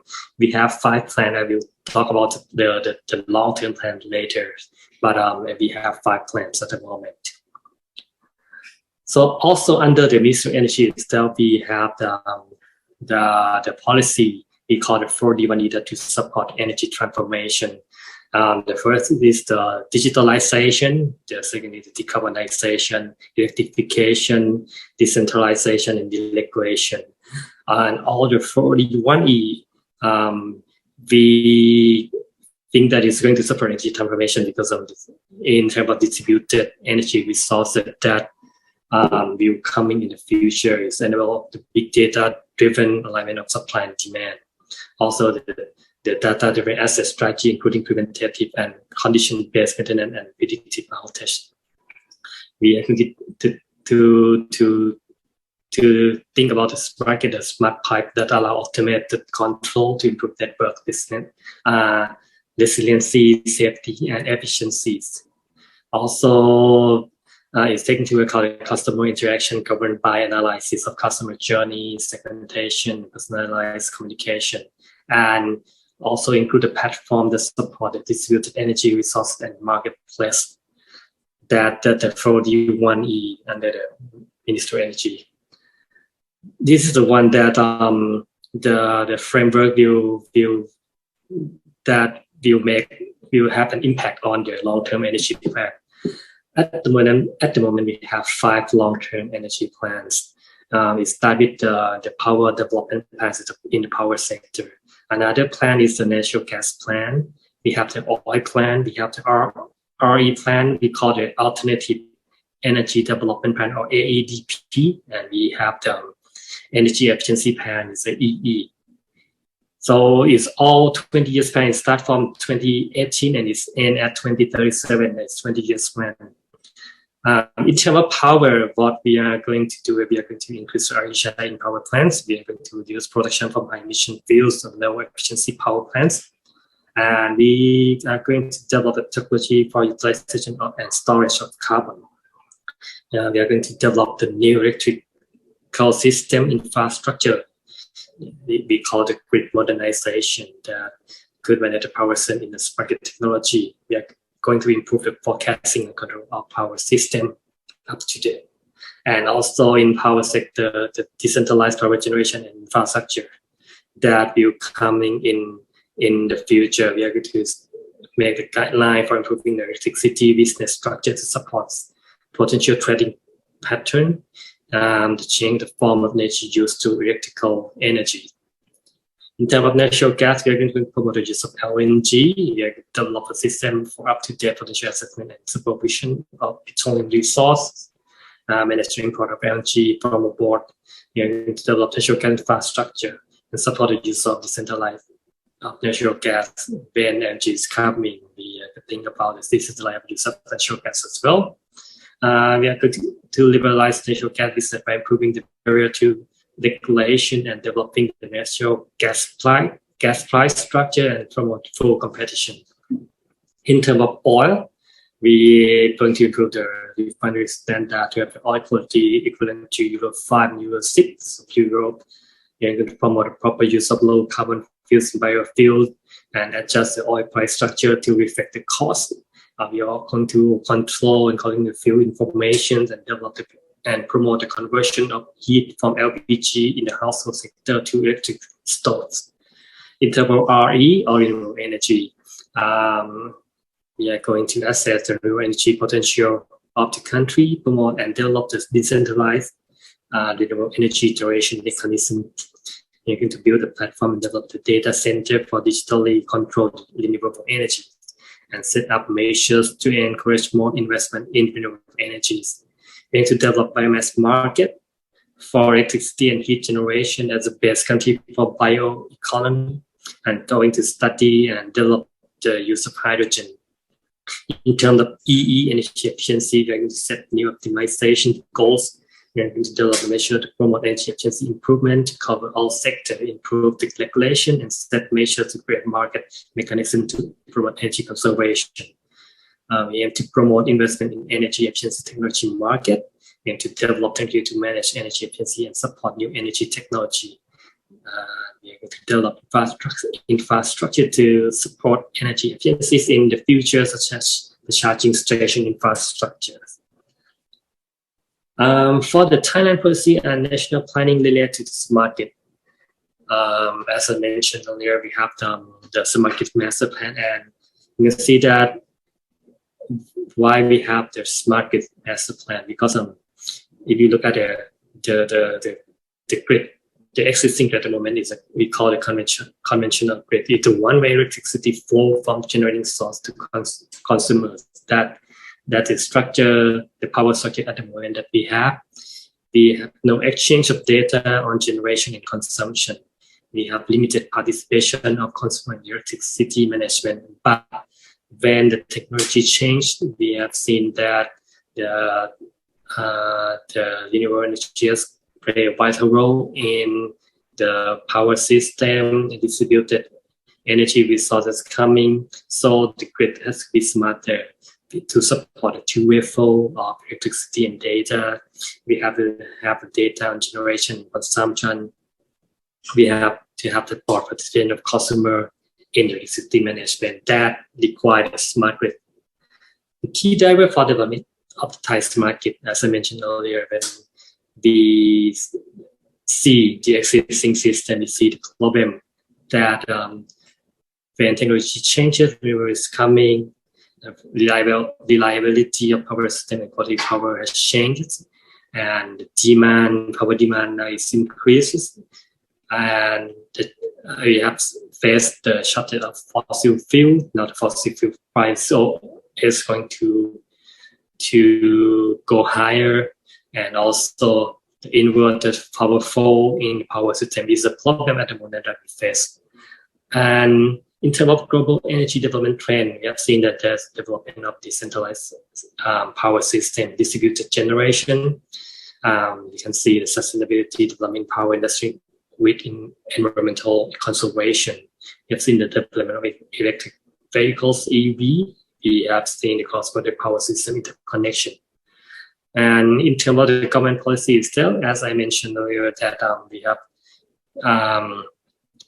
faced a change in our national economics and social development plan. We have, under the Ministry of Energy, we are now revising the power development plan, energy efficiency plan, and the alternative energy development plan. So the necessity of the market development in terms of power system is support distributed generation. It also improve interoperability. In terms of ecology, support renewable energy policies. In terms of consumer, it support long-term increasing demand. It support energy efficiency policies that necessitate for market development. I will touch the Thailand's market development master plan that we have at the moment. Is the 20 years plan. We are now thinking about to revise because of the long-term plan. Long-term energy plan at the moment, we start from 2018 to 2037, and the smart grid development master plan is starting from 2015 to 2036. Now we are going to revise, and I think that we're going to make the time that align to the energy plan as well. But the master plan that we have at the moment, in terms of the vision, we going to promote adequate electricity supply, efficient, sustainable, good quality service, and the most beneficial for Thailand. For the strategy and objective of the master plan, you can see that we have the radar chart. If you see in the gray area, you can see that the current status of Thailand at the moment. But if we move toward and if we follow the master plan in terms of the radar chart, you can see that all five objectives will improve, including the security, sufficiencies, efficiencies, awareness, and competitiveness, all improve if we follow the 20 years plan of the smart grid. The benefits of the smart grid development in terms of the smart system, we think that the system will be more reliable, more efficient. It will reduce the amount and number of reserve power plants, slightly, and the power loss in both transmission and distribution system. It supports smart life, consumer-oriented energy consumption technology, because you can see that now the home energy management system, building energy management system, factory energy management system is coming, and everybody try to manage their power use in their area, their house, their building, the factories, and the coming of the smart appliance, EV, SDR, and ESM, and smart building is coming. So the smart grid development will support such things that is coming in terms of energy management system. It is also support green society, for green and low carbon society. It's increased the proportion of power generated from renewable energy into the power system at least 15%. It will help promote microgrid development in community level to support sustainability energy development. Under the smart grid master plan, we have 4 stages. The first stage is we call the preparation stage is starting from 2015 to 2016. In the preparation stage, we are working on the policy and preparation to support the arrangement stage. We designed a responsible agency and we set the working group to drive this market development plan. We define this market development platform and also the and the supported policies. But in the short-term stage, starting from 2017 to 2021, it's called the piloting and R&D stage. In this stage, that we promote the smart grid R&D and pilot project activity, which is done by the key utilities, including EGAT, PVA, and MEA, and also we establish a policy to encourage power utility investment in smart grid pilot project as well. It's done by the EPO and also the ERC, Energy Regulatory Commission. In the medium term, we are now working on the medium-term action plan that the smart grid infrastructure development state. I will talk about the medium term later, and in the long term, it will start from 2032 to 2036. Under the short term, if you take a look at this chart, you can see that we have the target for the short term. In terms of demand response and energy management system, we think that we are going to have the demand response, the peak load that help reduce the peak load by 350 megawatt. But at the moment, we are now revising from 350 megawatt to about 50 megawatt due to the demand in the country has reduced because of the COVID pandemic. So it's made the reserve margin in the power system to be close to about 40 to 50%. So in terms of demand response, that we think that it will help reduce the peak load. And I think that to do that during the high reserve margin is quite difficult for us to do a reduction in the peak load. So we set the new target from 350 megawatt to about 50 megawatt at the moment, and we still keep the 350 megawatt to the medium term instead. In terms of RE forecast, we are going to be able to operate an RE forecast system. It's done by EGAT and also the microgrid energy storage. We think that we have to have a pilot project for microgrid in 3 to 5 locations that is done by the PVA and EGAT and MEA. So, as I said, that we have the Thailand Smart Grid Development Master Plan, it's a 20-year plan. We have the Thailand Smart Grid Action Plan. Now we have the short-term action plan. And we are now drafting the Thailand Smart Grid Action Plan for 2022 to 2031, which is the medium term. I will talk about the action plan at the moment.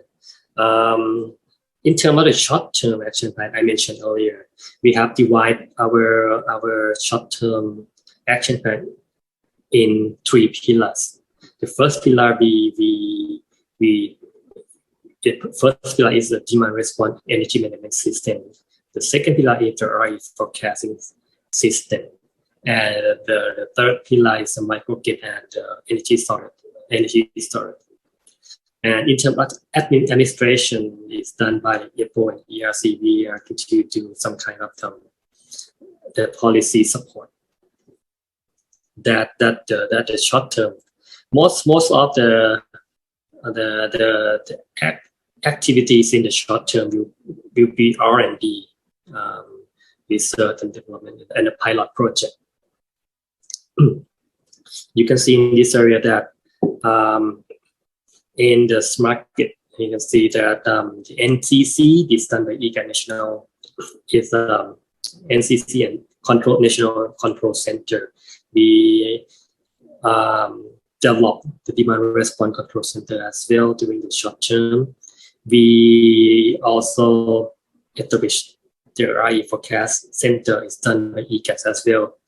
But in terms of microgrid, we have 3 to 5 microgrid which is done by EGAT, PA, and MEA is depend on the area that they're responsible for. For example, the MEA, they're done in the area, but for the PA, they select some area in the north that they try to do the pilot project on the microgrid. In terms of the medium term, because of the medium term start next year, we can see that this year as I mentioned earlier, there's a direction that we are going to meet the 2 degrees Celsius pathway, and also the national energy plan that we aim to meet the carbon neutrality at 2065 to 2070s. And also the new economic paradigm, we are thinking about the competitiveness of the countries, and we have seen that renewable energy costs have reduced, and we expect that RE penetration will going to be higher in the futures.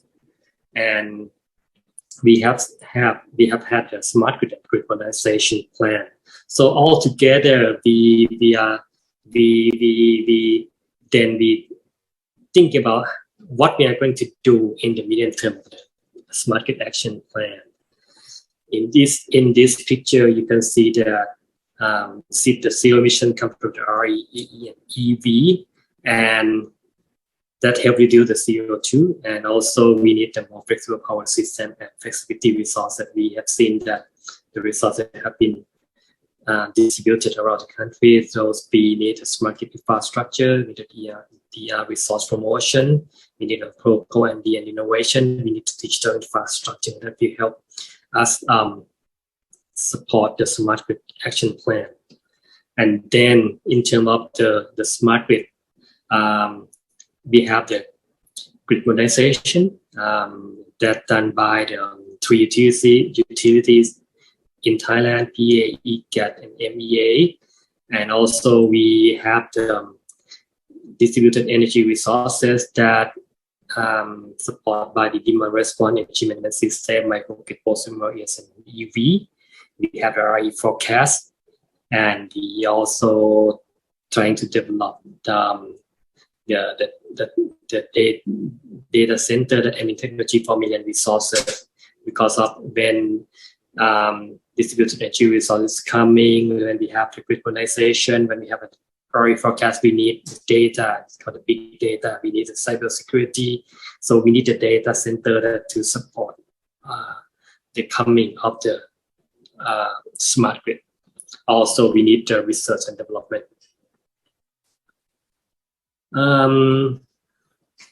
This graph that's a solid from the IEA is the transition phase of the development and management of the BI and DER. You can see that under the current plan, when the BR is 0 to 15% that Thailand has faced at the moment, we just need to mobilize our existing power system flexibility. But if we plan to move forward and we think that the BR will increase from 10 to 45%, that we think that in the next 5 to 10 years we are going to meet, which means that we have to increase some of investment that will help the system much more flexible. So that's why we think about the investment that we going to put into our action plan, the medium-term action plan.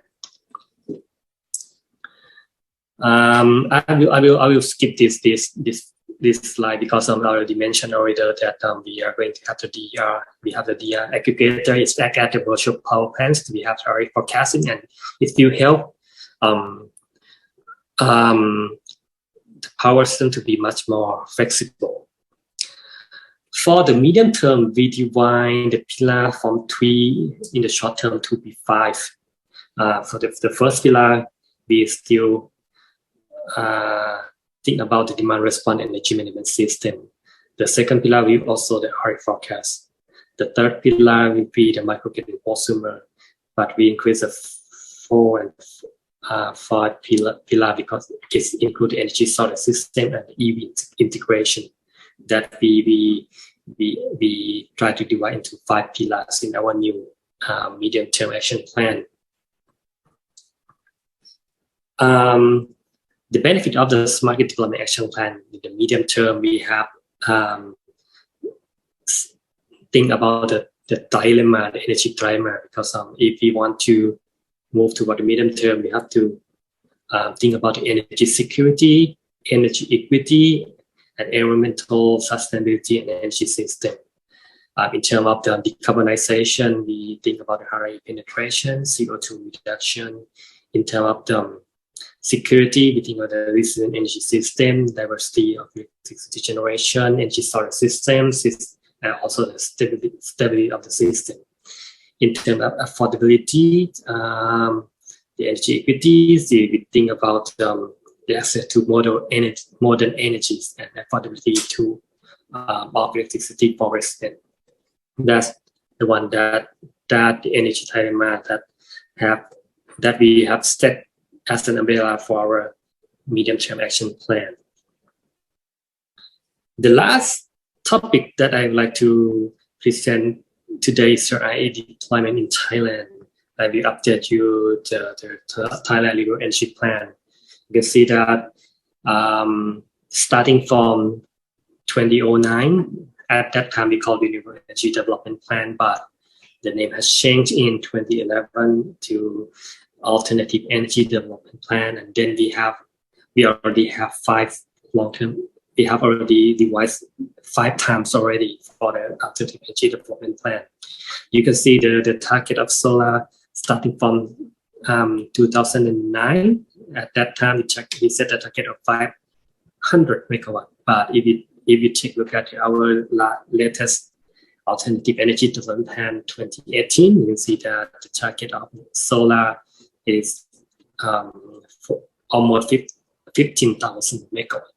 For wind, starting from 800 in the first plan, now the target of the latest plan is almost 3,000 megawatt. Just a small hydro that is not increased very much in the plan.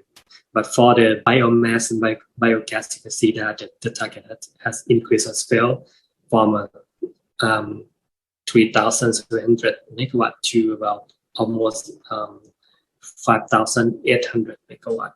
Also biogas from just only 120. Now you can see the latest target is 1,500 megawatt. Waste also increased as well. You can see that in terms of total target, starting from the first plan, you can see that the target of renewable energy in the first plan, starting from 2008 to 2022, is just 5,000 megawatt. But if you see the latest plan, you can see that the target of our renewable energy is 26,000 megawatt. The Thailand RE target at the moment, we call it AEDP 2018. The aim is to increase the proportion of renewable energy and alternative energy in the form of electricity, heat, and biofuels by 30% in 2037. Under the new AEDP, in terms of the electricity, the total megawatt target from the renewable energy is almost 30,000 megawatt. If you take a look at if you convert to the KTOE, it's 7,000 or 7,300 KTOE. In terms of heat, under the ADP, you can see that the biomass is the highest 23,000 KTOE. And altogether, in terms of heat, it's almost 27,000 KTOE in terms of heat, and in terms of biofuel, it's about 4,000 KTOE in terms of biofuel. That's including ethanol that's used in gasohol, biodiesel that's mixed with diesels, and the pyrolysis oil. And altogether, is 38,000 KTOE is about 30% of RE to final energy consumption. That's the target of the AEDP 2018. in terms of the for the status of renewable energy, at the moment, it's at May this year. You can see that the solar, for the solar, we have an installed capacity of almost 3,000 megawatt, but the contract capacity is 2,700 megawatt. For the biomass, installed capacity is 3,400. The contract capacity almost 2,000. For wind, at the moment we have installed capacity of almost 1,500. The contract capacity almost 1,500 as well. In terms of biogas, yes, is installed is 380, almost 380. The contract capacity is 335. For waste, we have 324. For the contract, 334. Small hydro, we have the installed capacity of 68. Contract at 65. The total megawatt of install at the moment for renewable energy in electricity is 8,600, almost 8,600, but for the contract capacity is 6,800. For the status of heat and biofuel, you can see that in terms of heat, the KTOE at the moment, and the total KTOE of heat is 6,700, and in terms of biofuel, the KTOE is 2,000. Almost 2,400. That's the status at the moment. In terms of renewable subsidy program, starting from 2006 to 2010, at that time we used to add the scheme, which means that in the scheme that we set the additional price above the wholesale price, the wholesale price. And starting from 2014 to 2016, the policy have changed from the scheme to the FIT scheme. And the FIT will be another FIT scheme for waste, for biomass, biogas, small hydro, wind, solar, and hybrid SVP. And when we announced the FIT, it's still the competitive bidding as well. The FIT that we announced will be the ceiling that we are going to buy into the system, but if the company or if the private sector, if the power company want to come to sell to the system, they have to come under the competitive bidding scheme as well, under the ceiling of our FIT. For the current subsidy program under the Community Power Plant Project for local economy, we have had the policy we call the Community Power Plants. It will procure 150 megawatt from the recipe producing electricity from either biomass or biogas, and half that we are now going to procure. 90% have to be owned by private company, and 10% must be under community enterprise or community enterprise network. And the fuel used by the VCP under the community power plant must be either biogas or biomass obtained from the community enterprise or community enterprise network, and must not include the fossil fuels. And the VCP that are chosen to participate in this pilot project will be subject to the following FIT per unit of electricity based on the type of fuels and production level. You see, for the biomass providing less than 3 megawatt, the FIT is 4.8 baht per unit. For the biomass VCP providing more than 3 megawatt is 4.2 baht per unit. For the biogas VCP, 4.7 baht per unit. Additional FIT of 0.5 baht per unit will be provided in the special allocated zone, for example, in the 3 provinces, 3 southernmost provinces of Thailand, for example.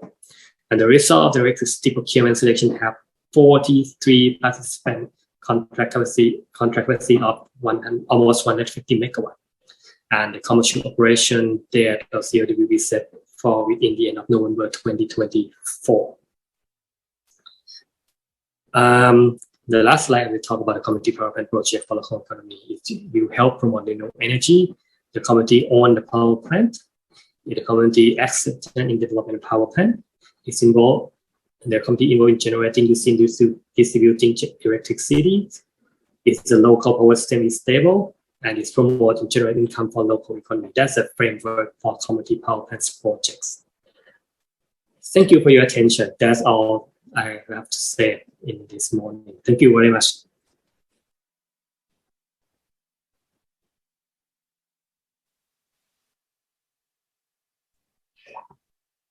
We are always looking forward to the direction from Ministry of Energy. And this time, Dr. Vilapat Kiatphirngphu has really indicated the directions in his presentation. He mentioned about EV 30 at 30, nice local, 30% by the year 2030. He mentioned 30% of energy efficiency. He mentioned 5 frameworks for the country's energy, which are power, gas, oil, renewable energy, and energy efficiency. He mentioned smart grid action plan, which can be divided into short-term, medium-term, and long-term. And he also mentioned about renewable energy, 30% of the FEC by the year 2037. And toward the end of his presentation, he didn't forget to mention about community power plant, which is the new paradigm for Thailand. And even though we don't have Dr. Vilapat Kiatphirngphu with us today, but that does not stop us from asking questions. So if the audience or anybody have any questions, you can write your question and send it to us at the Informa office. And then we will forward to Dr. Vilapat and we'll try to get his answer and return back to you. And today, we're gonna move on to our last speaker.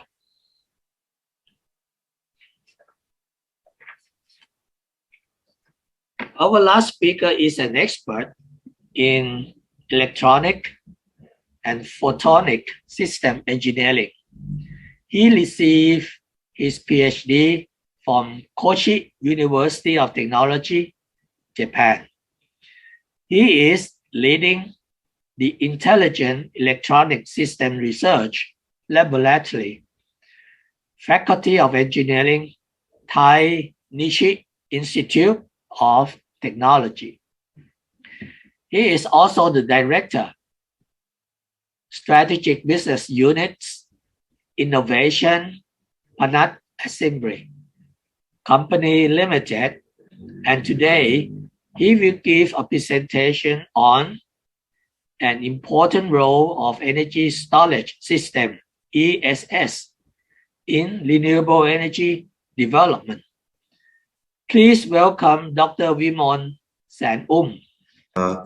Sincere thank to the event and the invitation to be part of the IEV Tech this year.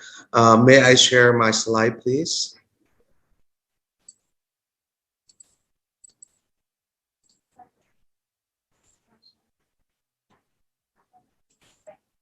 So I wish everybody could see my slides.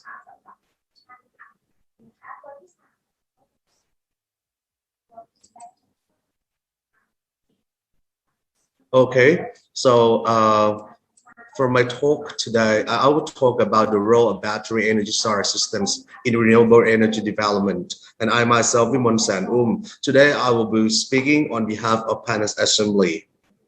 So let me give a brief introduction for Panat Assembly Company Limited.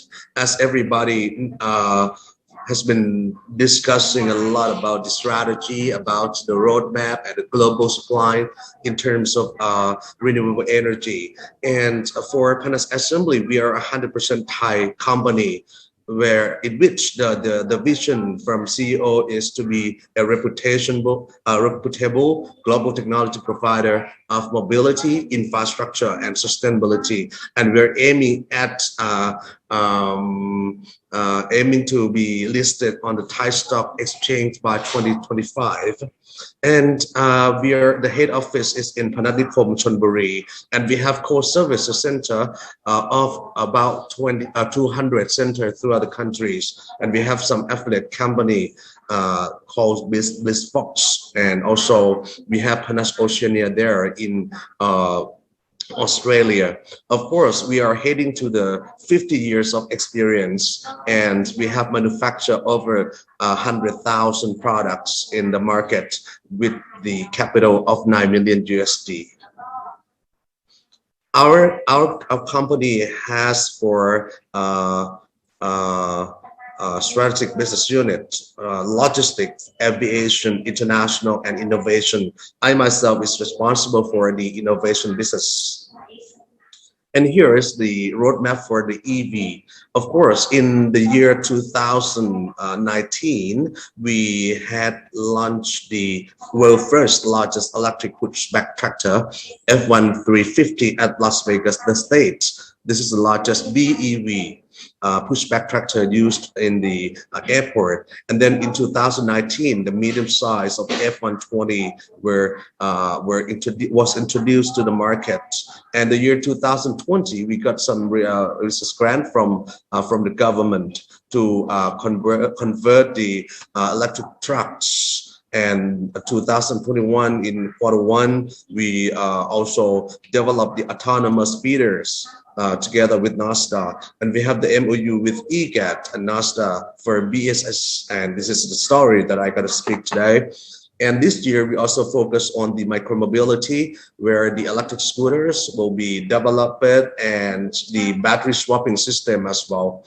And we just had the MOU with PVA for electricity management charging platform. So you could see that our company has a clear roadmap, and it's quite explicit that we goes for sustainable. And this is the new diversified business.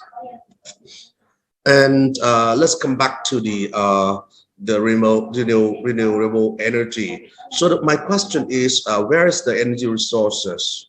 So the energy resources may be located in front of or behind the meter. As you can see from the slides, the generation, the existing one, we can use full from the dam. But right now, Thailand has increased the portion of the renewable of 18% in this year. So it transmits to and distribute to many sectors. For the behind the meters on the right-hand side, for the residential consumers and the commercial consumers.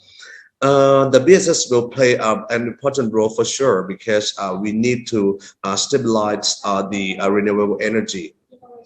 Let's see how it could be a key solution for sustainable energy development and supply. The first function is the generation smoothing. For the power from, for example, from the wind or from the solar cell is quite fluctuate. So we need to smooth the power. And for the energy arbitrage, for the load, this chart, we need to arbitrate the energy, especially for the factory or for the charging systems in the logistic, and also the frequency regulation as well. So it is very, very important for the BESS right now because of the increase of renewable energy. Once the renewable increases, BSS will be increased, and I heard that it's going to be the national strategy in order to increase the use of BSS and foster both government and private sector to use the BSS in the production, in the factory or in some offices.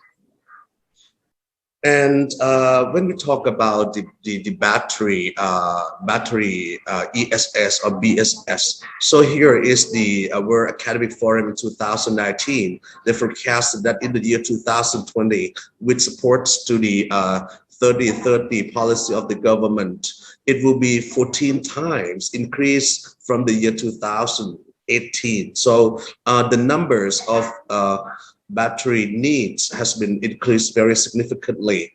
And on the other side, on the other hand, you can take a look that for the transportation, they will consume more battery and stationary, just a few, and followed by the consumer electronics.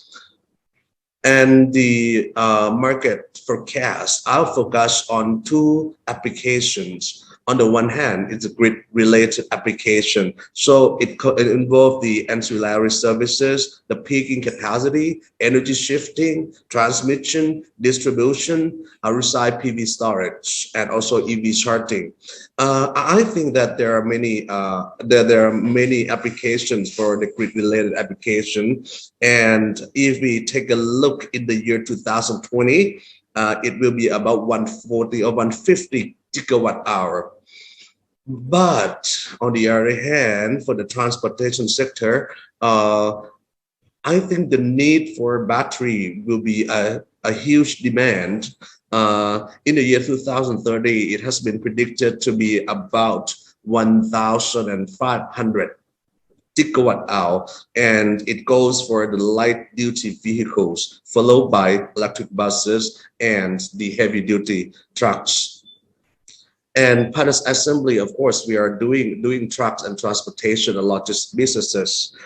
We could see the rise in the demand of battery. So this is very interesting because in the year 2035, from 2022 to 25, it is forecasted to get the demand of 625 gigawatt hour, and mostly for the pickup, about 76%, followed by buses and trucks of 130 gigawatt hour, and for the electric bicycle is about 20 gigawatt hour. This is another interesting point of views that I would like to highlight in my talk, because when we talk about the battery energy storage systems, many people think that, oh, it's a battery. No, actually not, because when we see the value stream over here, for the upstream, we need the storage technology manufacturer, the power conversion manufacturer or PCS, thermal management manufacturer, software and control vendor, and system integration for commissioning. And downstream as well, the project developer, financer, EPC contractor, operator, maintenance provider. So in this industry, it's not just the battery, but there are so many players in order to execute the possibility of installation of the ESS in Thailand or even in other countries, in overseas. I mean, so we should consider the value streams with value stream as I show on the slides. And for technical ecosystem, the battery aims at about 60% of the whole system. But we should think about the converter electronics and supervisory system controls. The algorithm, the software, the communication, the protocols, data analytics, and everything. This could be about 40% of the whole system as well. So it's not just the battery, but it's also the control, and there are some electronics part. Of course, right now we have the shortage problem of the microchip, but I think in the near future, it will be solved, and the rise of the BSS will be in important roles for renewable energy development. Let's come back to PANAS, BSS Corporation. About a year ago, we had the strong MOU and MOA with NASDA, the leading research institution in Thailand, EGAT, or Electricity Generation Authority of Thailand, altogether 3-party. And we are responsible for marketing for this project. And the technology that we have was the containerized BESS with 20C discharge rate. You can see that the battery, we have the high performance battery, the safety guarantee BMS system, in which we can monitor for every single cells in the dashboard. And we have a very stable power converter system and the real-time power management system. Well, we could say that this is the breakthrough technology. Over 5 years of researching together with NASA, it is the first product in Thai innovation list, and we can chart a 5C rate and discharge at 20C rate. And the cycle, the life cycle of battery for stationary is of more than 10,000 a lifetime, but for mobility is supposed to be around 6,000, and it has been designed very particularly for suitability for Thai environment. And we have 5 layers of protection with efficiency of more than 98%. We have smart manufacturing overseas, and we are thinking of localize the technology to Thailand as well. The endurance tests and the target application, we focuses on the 4 major potential customers: the grid and substation, the renewable energy, the real estate, and the spending reverse. So this is the database that we can back up for the factory or the data center, where the information cannot be lost even a single of seconds.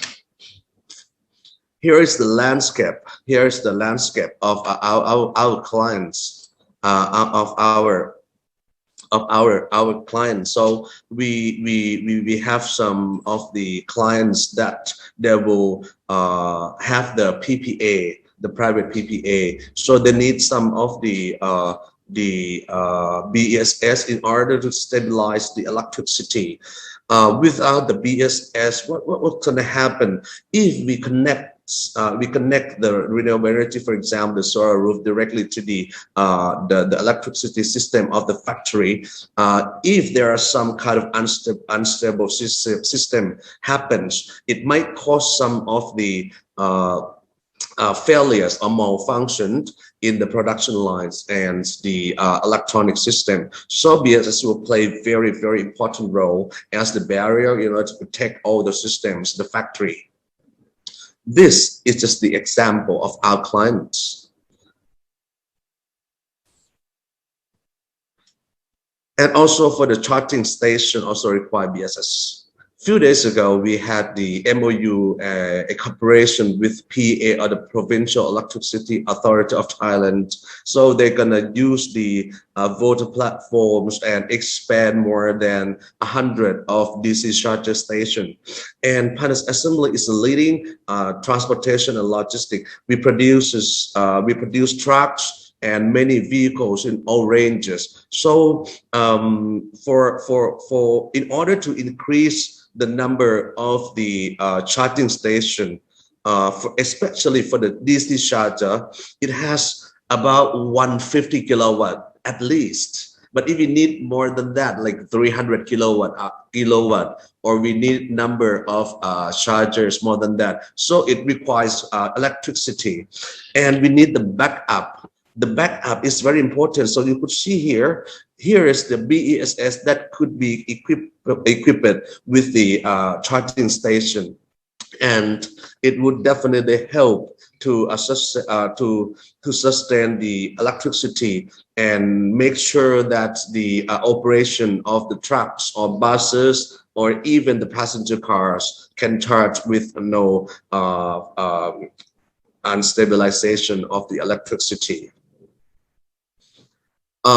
Before my final slides, I will have the from the private sector. I have the recommendation to government and to the friends in the private sector as well.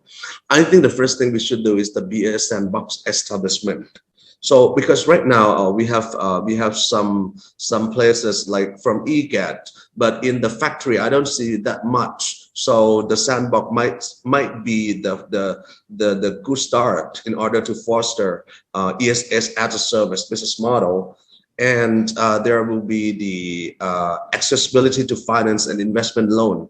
Right now, the price for ESS for 1 megawatt hour ranging from 10 million to 30 million. So it's quite big, quite huge amount of money, and it's a capex. So if we have the finance or investment loan, that will help fostering the use of ESS in Thailand. And we need the support from BAI for intensive tax reduction for battery imports. This is a very, very big issue right now, because the tax is about 40%, and we need to reduce the tax in order to contribute to the SME and circular economy in Thailand, that we can have our own battery in our countries. The technology localization mechanism is also important, because to do the BSS, as I mentioned earlier, concerned with system integrator, it also relates to software and algorithm, and system integration is very interesting. So if we have the localization mechanism clearly, of course, we need to set the local content policy. I think the government should think about this. And finally, the human resource capacity enhancements to upskill and reskill, to fully understand what is ESS and what will be the future of ESS and how important it is. So I think the BESS will be a key enabler and will play a very big important role for the renewable energy development. So here is the end of my presentation, and I would like to thank you very much for attention. Thank you. Any question? You're welcome. Yeah, thank you very much, Dr. Vimon. My pleasure, sir. It's really a talk of the town for the ESS right now, because everybody looking forward to the effective BESS. And I think you already started the BESS system. It's really coming in time for the need of everybody. That's good news.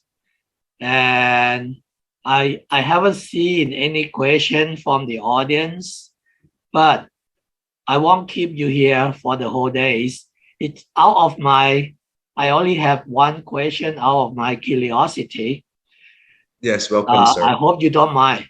Normally, when we change our battery for our car, we just turn it over to the shop and get a new battery.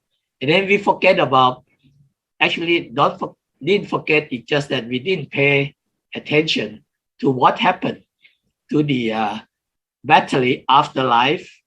So I've been curious, what do they do with the battery after we turn it to the shop?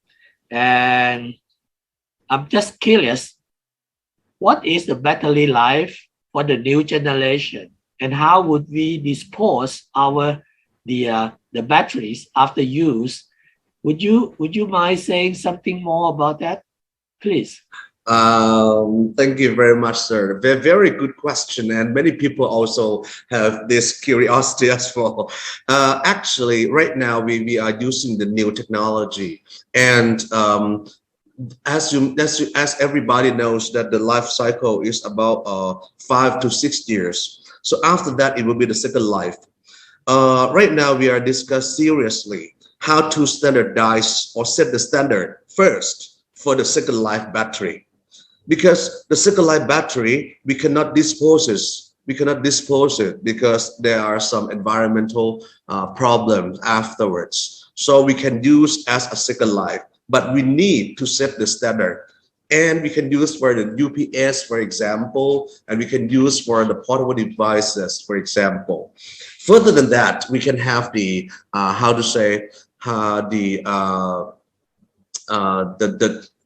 the factory or the new industry in order to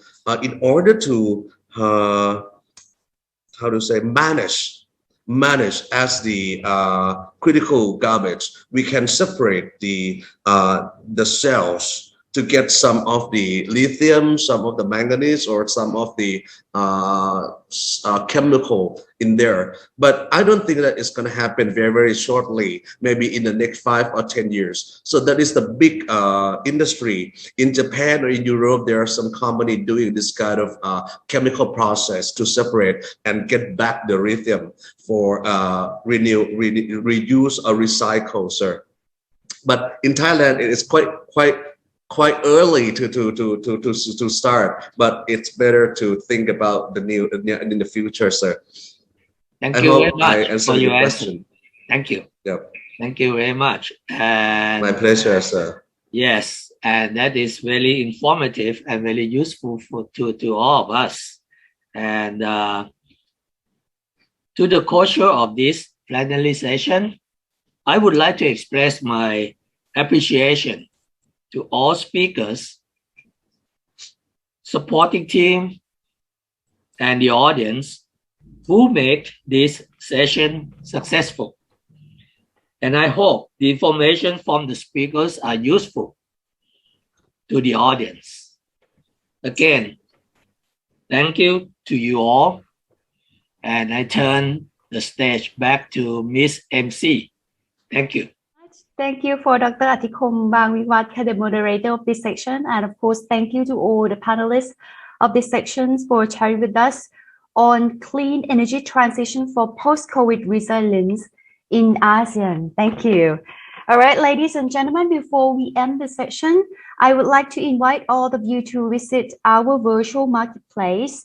This virtual marketplace will be the place where some of the world's leading brands showcase their latest technologies, innovations, solutions, and services in renewable energy, energy efficiency, environment protection, electric vehicles, and smart pumps and valves. So only these 3 days during 14 to 16 of October that you'll be able to contact the exhibitor by using chat and call function that we provide for you, or even set the meeting with them. So please enjoy the function.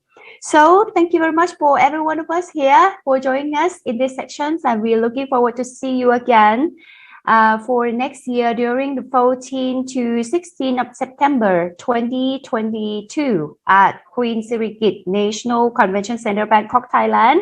So thank you very much once again, and see you again next year. ขอบคุณค่ะ Thank you. Bye bye. Thank you. Bye bye. Thank you.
ปัจจุบันเนี่ยขนาดโรงงานที่เราทำเรียกว่า Pilot Plant เนี่ยมีกำลังผลิตประมาณ30เมกะวัตต์อาวแล้วก็สามารถสเกลอัพขึ้นไปถึงระดับ100เมกะวัตต์อาวนะครับ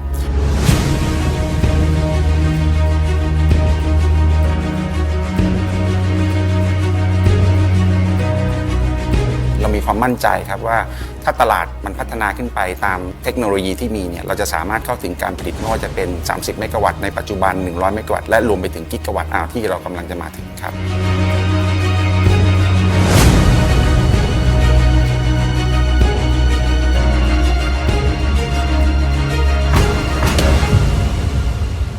เราพร้อมแล้วที่จะนำ Product นี้ไปสู่มือของลูกค้าที่จะนำประยุกต์แบตเตอรี่ของเราไปใช้งานในโลกพลังงานแห่งอนาคตที่เราเชื่อมั่น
Installing and maintaining a PV system is generally a safe, secure process. But like the cars we drive, some PV systems have more safety features than others. To protect your technicians and installers, SolarEdge employs some of the world's strictest safety standards. Our integrated Safe DC technology automatically de-energizes DC cables to a touch-safe 1 volt whenever the inverter is turned off. This complies with the strictest international standards protecting PV professionals, firefighters, and assets. Inverter-embedded arc detection, installed in hundreds of thousands of monitored systems all over the world, accurately identifies specified arcs and shuts down the inverter to prevent fires. Our optional auto reconnect feature allows for continued safe production until the issue is resolved. And safety meets convenience with our module-level monitoring and remote troubleshooting, which eliminate diagnostic work at dangerous heights. Best of all, SolarEdge safety is built into the system. No additional components or installation is required. Safe DC, arc prevention, module-level monitoring, and secure battery operation. That's how SolarEdge protects your team and your customers' investment. We are seeing growing momentum around the world among governments, private business, and individuals towards carbon neutrality and net zero. We all want to leave a cleaner planet for our future generations, and hence we must act now. SCG is strongly committed towards sustainability. Our EV solution platform will drive and accelerate the speedier conversion towards smart and clean mobility. EV Solution Platform is a one-stop service under the Smart Clean Mobility concept that allows partners to run their business worry-free at an affordable cost. The platform covers 3 areas: focusing on finished product with battery safety as the priority, local production, for example, EV bus semi-knockdown unit assembly line and electric vehicle conversion are manufactured domestically. Maintenance and spare parts service, charging station, logistics operation service, and IT platform development for a seamless connection between service and solution, making users more convenient and confident when transitioning into electric vehicles. Customized business models from rental service, sales package, to logistics provider service for products or employees, with vehicle incident insurance type 1 and battery product liability insurance.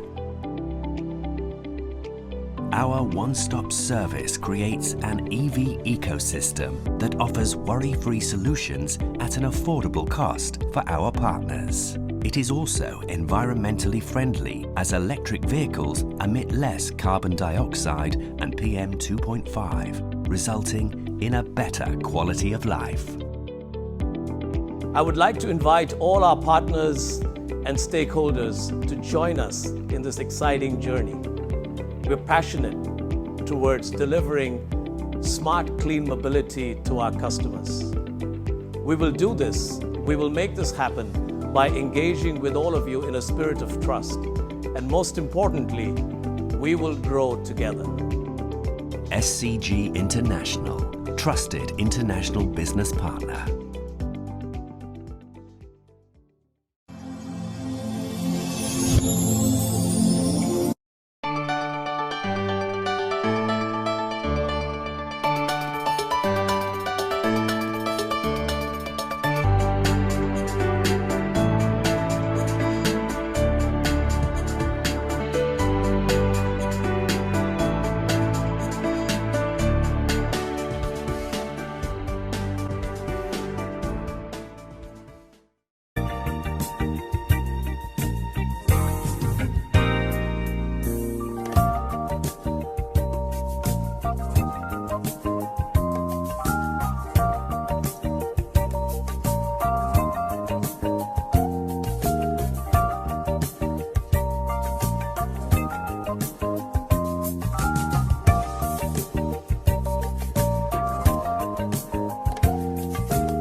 electricity never ceases to flow.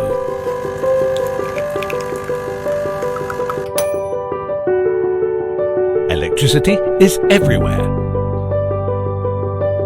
Providing reliable electrical energy for our country is the main mission of the Electricity Generating Authority of Thailand, or EGAT. No matter how high or how deep we have to go, EGAT will bring electricity for the sake of the country and the Thai people.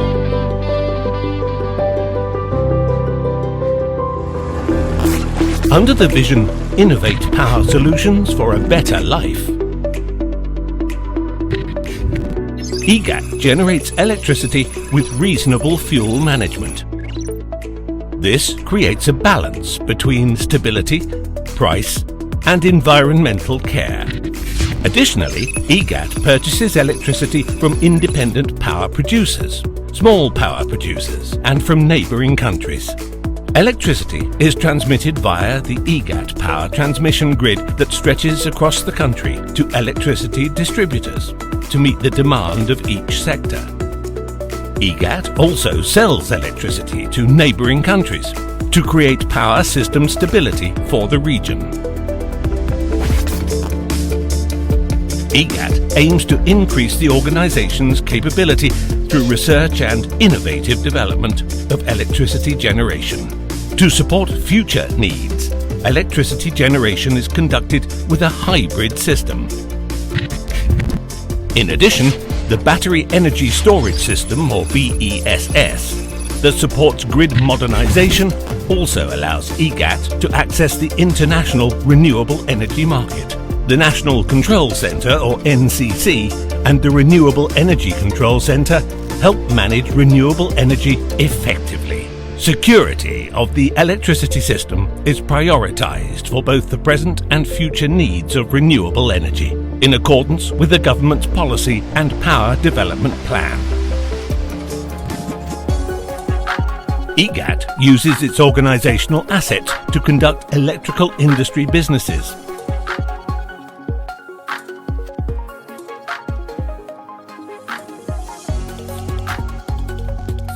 And undertakes investments that help strengthen the power system.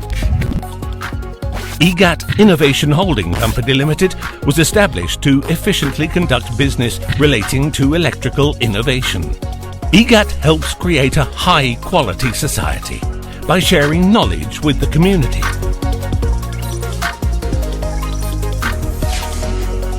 For a sustainable community. Walks side by side with the Thai people.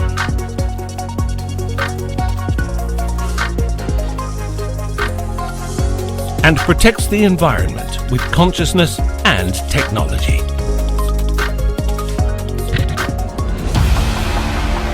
EGAT operates under good governance principles and core values. The night sky is charming. Yet it emphasises the importance of electricity.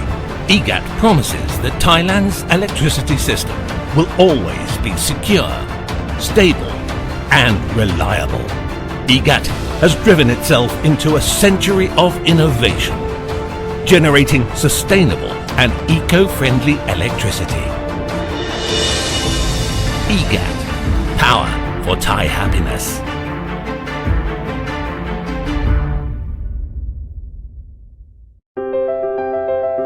Electricity does not only refer to light from a bulb, but it also implies to hope, happiness, and good quality of life, brightening up all hearts of customers.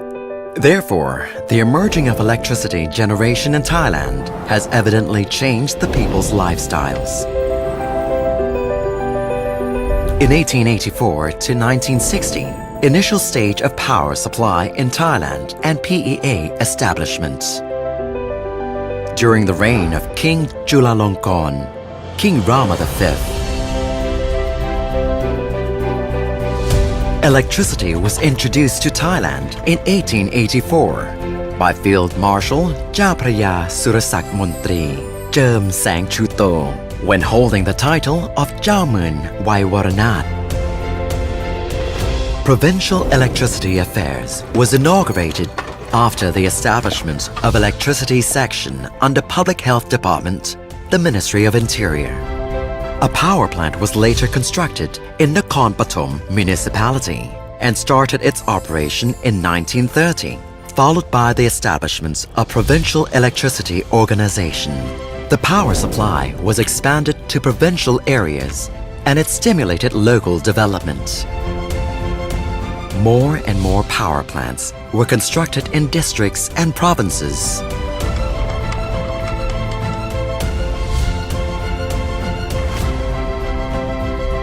Recognizing the necessity of electricity expansion and good governance, the government established Provincial Electricity Authority, PEA, on 28 September 1960.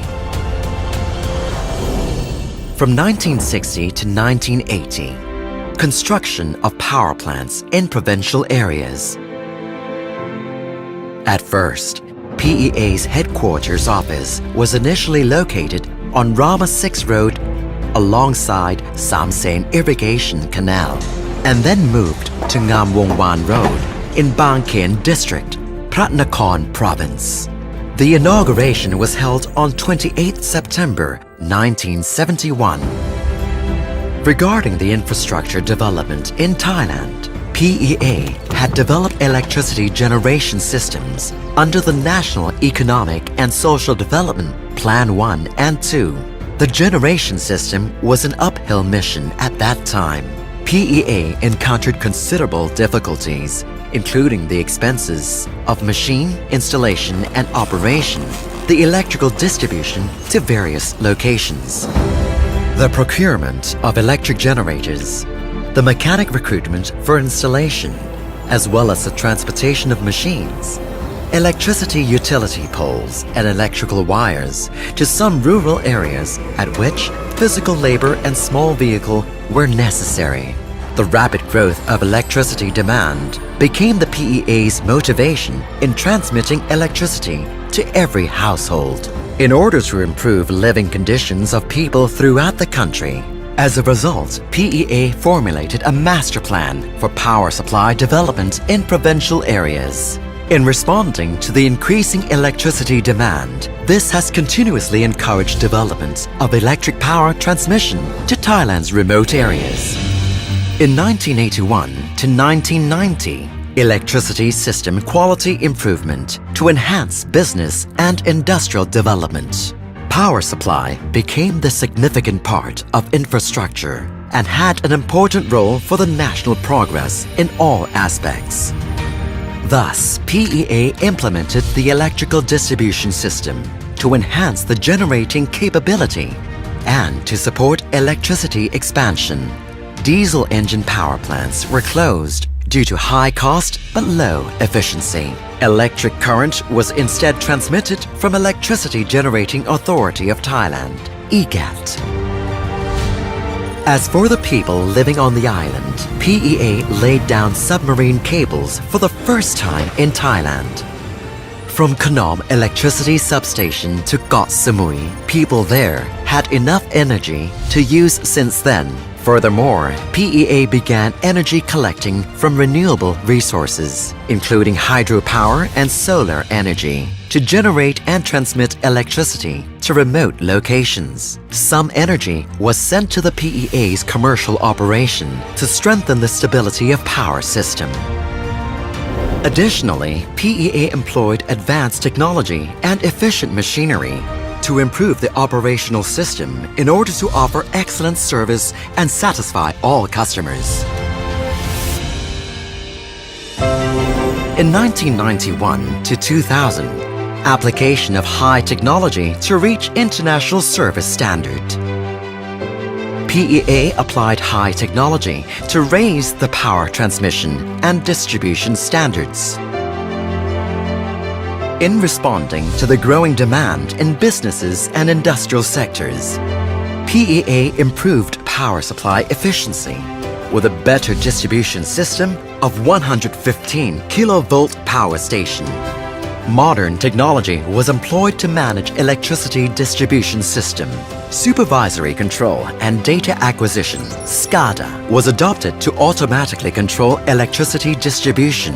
PEA was eventually able to carry out maintenance without power failure to increase efficiency of power distribution to industrial sector. In 2001 to 2010, organization development to international standard in energy business. The rapid progress of science and technology was the deciding factor to determine the direction of structure and mission development, as well as personnel potential development and the resource management for maximum efficiency. PEA built in every field of work in order to form learning society and foster persistent development of organization, getting ready for the international level with our modern technology for high efficiency of electric power distribution and our good service. The ISO 9002 guideline was also applied to the whole organization for quality assurance.